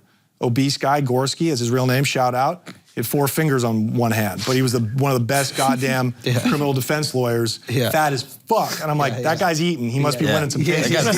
So you're getting protected by a Simpson, bro. That shit is crazy. Exactly, bro. So I was just like, it's happened. I need you to call the fat man, Gorski. And she's like, okay. She's like, okay, you know, devastated. But when you get locked. Beyond crying, when I'm locked up, when they see me shackled, like day of sentencing, it's like, dude, they had aged 10 years. You can't, what you do to your family is like, you can't even. Have you like, you feel like you've apologized enough for that? Or have you compartmentalized it? You must feel guilt about what you put your family I did for a long time. I did for sure. I feel more guilty now, to be honest. I was a kid then. I was very selfish. Very selfish. I didn't feel that much guilt over them. I was like, I was mad that they were mad almost. I'm like, you knew who I was. Like, I'm running. I'm a fucking and I'm serving drug time, dealer. not you. Like, why are you so... Exactly. But you didn't realize how much they fucking love you and how painful it is for them to see that. Like, actually when I got out, because I have a bad relationship with my father. You know, he's like this old school Midwest Catholic dude, never showed me any affection or whatever. The day I got home, he's just bawling. First time I ever seen him. First time I've ever seen him cry for anything. And I was like, oh. So you're probably on some level acting up because you want attention from this guy. And maybe you resent him a little bit, so you don't want to go the straight and narrow because they're like, well, if I disappoint my dad, fuck my dad. I don't even care. He hasn't showed any interest in me. And then you finally get out and you realize that he just didn't know how to show interest. He didn't know how to show love. 100%. And he's just he's just so happy to see you again.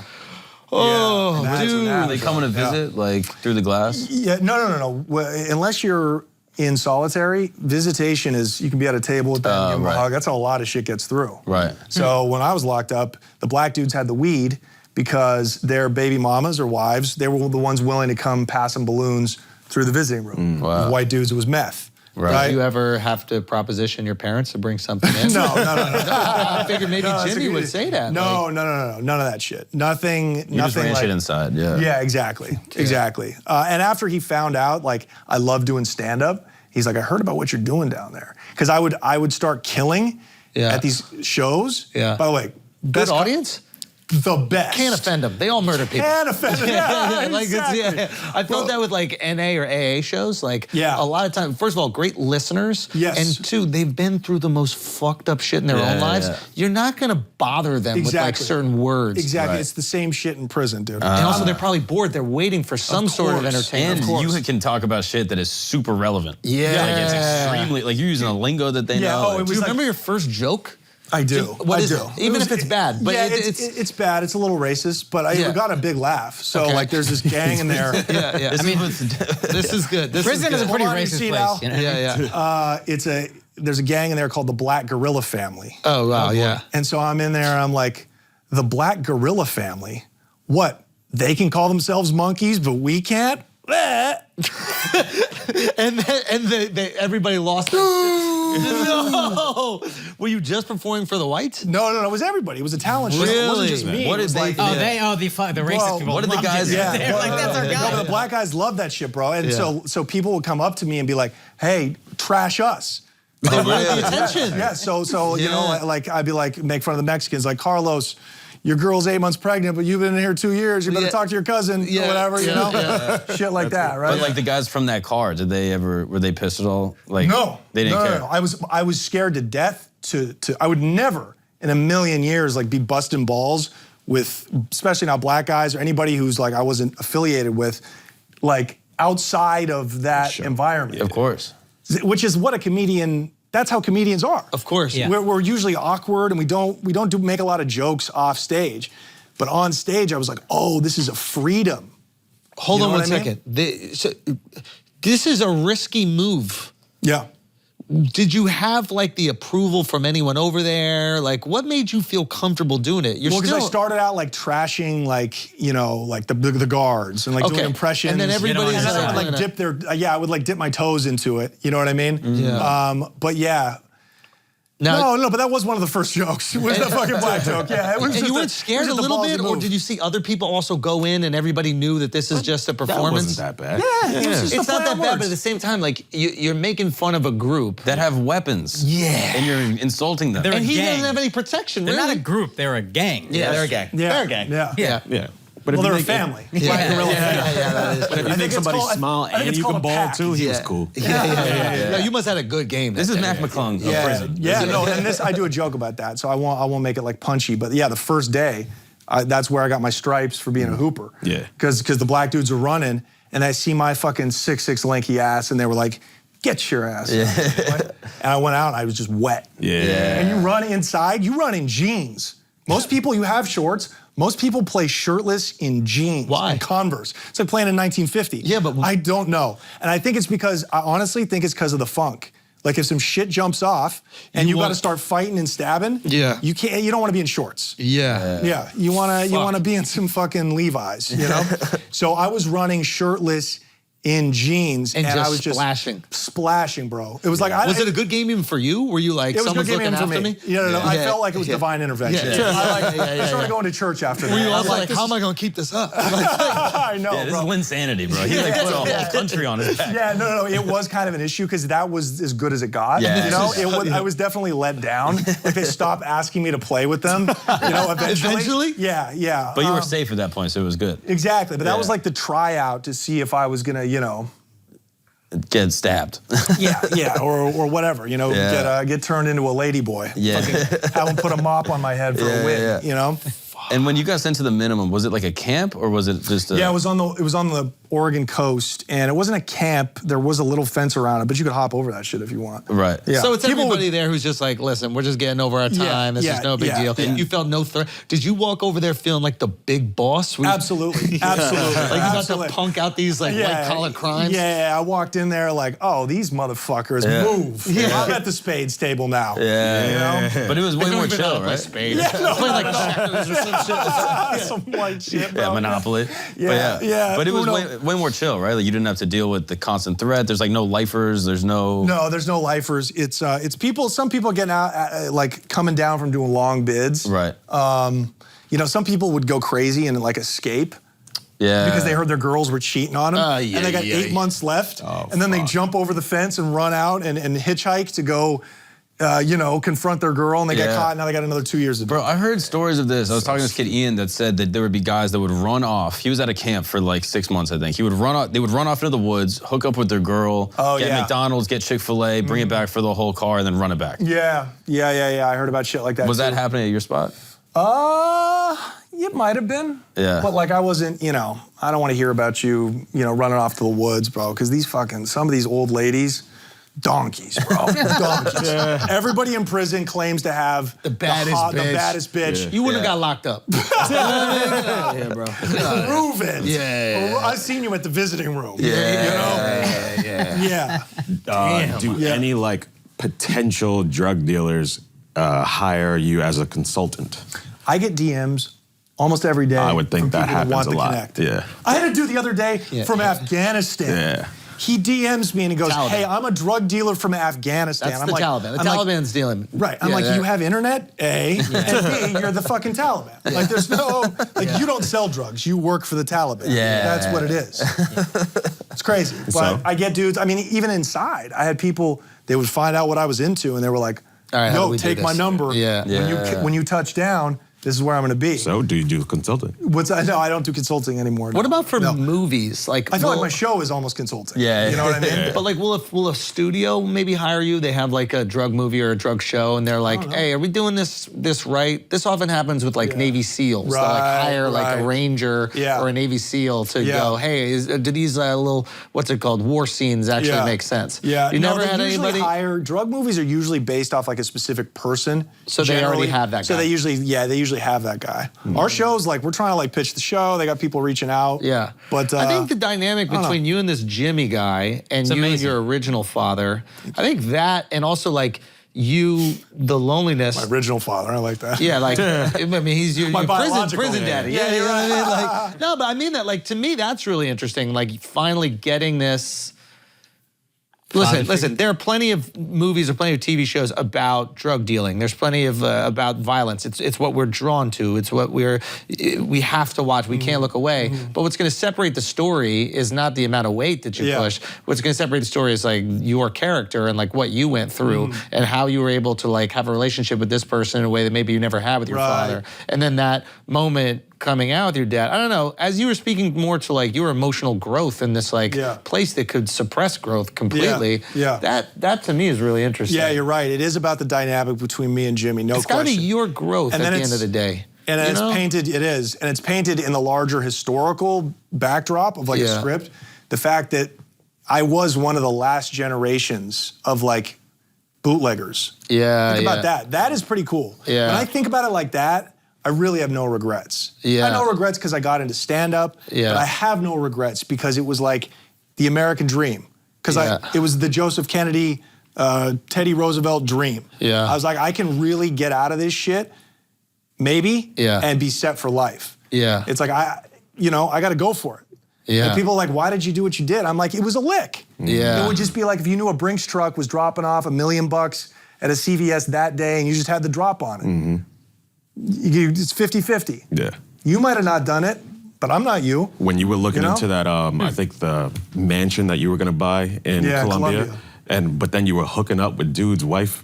Oh, yeah. Son, They want me to tell the story. This is the dumbest thing that he's ever done. Yeah, it was reckless, bro. It was God damn, white privilege is good. So I don't even think about consequences. Wait, what happened? I was hooking up with this chick in Colombia who was dating, basically living with a guy who was going to launder my money. And he was also working for the cartels. So if he found out I was fucking his bitch. Part. Yeah.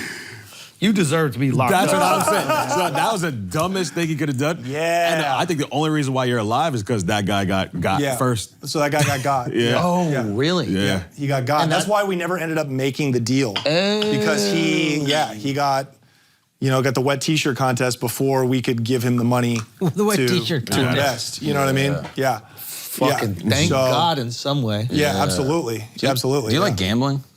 I don't. Really? I don't, because to me it's like not, even though it seems like I am a risk taker, Yeah. like a calculated risk taker, it's like that's just money you're giving to the house. I'd rather be the house. Yeah. Right. It doesn't give you that rush though.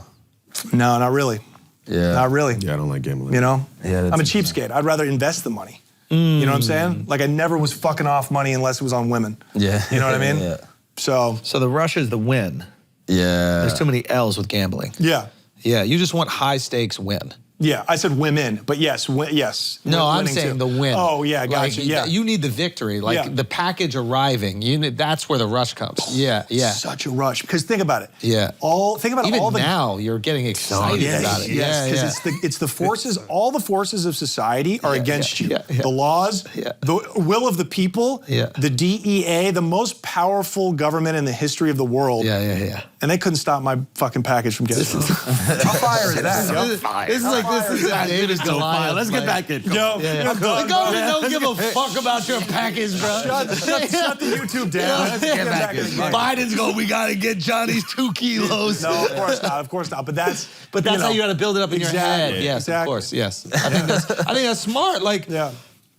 But I think that's not You true with need a a lot of hero's- things, though. say again? Like, you'll do stand-up, and, like, you'll kill for 50 people, but then you get off stage, and you're like, I'm the greatest ever. Yes. You know what I mean? Exactly. But, like, if you zoom anything out to the macro level, like, it's all insignificant. But you get one package through on the government, you're like, I beat the government. Yeah, like, yeah. You beat that crowd. It's the hero's journey. That's Yeah. what you're building in your own Exactly. head. But I think most rushes are like that. Yeah. That most people feel. That really was. Even gambling, you beat the house. All odds against you. Yes, it's true. just too That is many true. losses with gambling. That's the tricky thing about the But gambling. if I could gamble, I'm the guy that could walk away after winning once. You Yeah. know what I mean? I just couldn't walk away with this, with this drug shit. Yeah. You know? Yeah. So, but yeah, I really invented a story in my own head. I think we all invent, the days of our lives. We live by that. Sure. We invent, a narrative to guide our life. I really invented, this idea of a guy who was like a mini, Joseph Kennedy. Yeah. Right? Yeah. Hitting a lick, getting money off the street, and then getting out. That's what a gangster And you is. said that, I want to build dynastic wealth. I remember Yeah. you saying that, and you mentioned Kennedy, and you mentioned Roosevelt. In your Because that's the series. gangster, the idea, the goal of a gangster is to not be a gangster, right?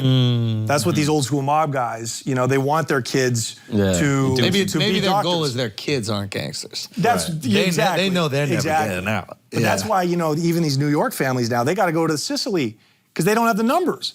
Because their kids don't want to be, they're like, I'm in America. I don't want to be in the garbage business. Mission I want to be in accomplished. marketing. I want to have a podcast, Yeah, that's Whatever. true. Was there any part of you after you got out that was like, I'll get into insurance, I'll live like that regular life and kind of stay low key and keep my nose never out? a regular life. I was like, I was like, this show business thing is too hard. It's not logical. Yeah. Let me figure out how to get into real estate and be the best at that or Yeah. whatever. But it always had to be big. Yeah. It always had to be big. Here's a little bit of I don't want to say bullshit, but where I pick at your I just don't want to be a drug dealer anymore. Okay. You had every opportunity to not be a drug dealer. You're born into a good family, all that stuff. And again, if you listen to his stuff, he is you're a smart guy, incredibly disciplined. You could have built dynastic wealth legally 1,000%, no question in my mind. Yeah. So to stay in the drugs, it's not just about, it's about the lick and the getting over. Yeah. I don't know if you would have gotten out that easily. I think Even if I had not got popped that time, you think I think you might have kept raising the money and raising the fucking money. Most people say that. Most people say that. And you're probably right. I was going to move to LA. That was the plan, was to move to LA, start buying businesses. Yeah. And the weed was becoming legal then. So I probably would have, who knows what Gotten kind in of on dirt. that transition. Exactly, but been super illegal still, right? Yeah. Yeah, no, that's a good point. And I don't might have say gotten that into to coke pick at and you. got knocked for coke. I say who that to knows? say that part of you that was like, if it's still there, it's like, fuck, I should have just got out when I had $1 million. I say that to put that part at ease. I think you were in it for more than just the money. Yeah, Yeah. you got to transfer that You're right. addiction. Yeah. So, what did I say? Sports, drugs, or entertainment. Yeah. Yeah. It's only acceptable one of three ways. Yeah, and Right. you've done all three Yeah. at this point. Yeah. Yeah. None of them very good. But, drugs was probably the best. Right? Yeah, for now. Yeah. Now. Yeah. Maybe you get drafted, who knows? Guys, listen, Johnny, thank you so much for sharing your story, man. It's Thank a you very so interesting much. story. So cool. I mean appreciate that. you guys. I appreciate you guys. Yeah. And we really wish you the best of luck with everything you're doing. Obviously with stand-up, but also kind of continue to explore this underworld that clearly there's a lot of fascination about. Yeah. I mean, I came across you from shorts clips that are probably 60 seconds, and I found myself watching them, and I scrutinize short-form content. Yeah. So it's probably hard to grab my attention and Yeah. keep it, but it was some really cool stuff. So I really wish you the best of luck on your journey. I hope you don't do anything illegal anymore. No. I hope you find the just legal trying to means dodge, to just trying excite to- yourself. I do. Al Get wants you to be back back in the bro. game immediately. You could God. probably drag Al back in the game right now. Shit. part two.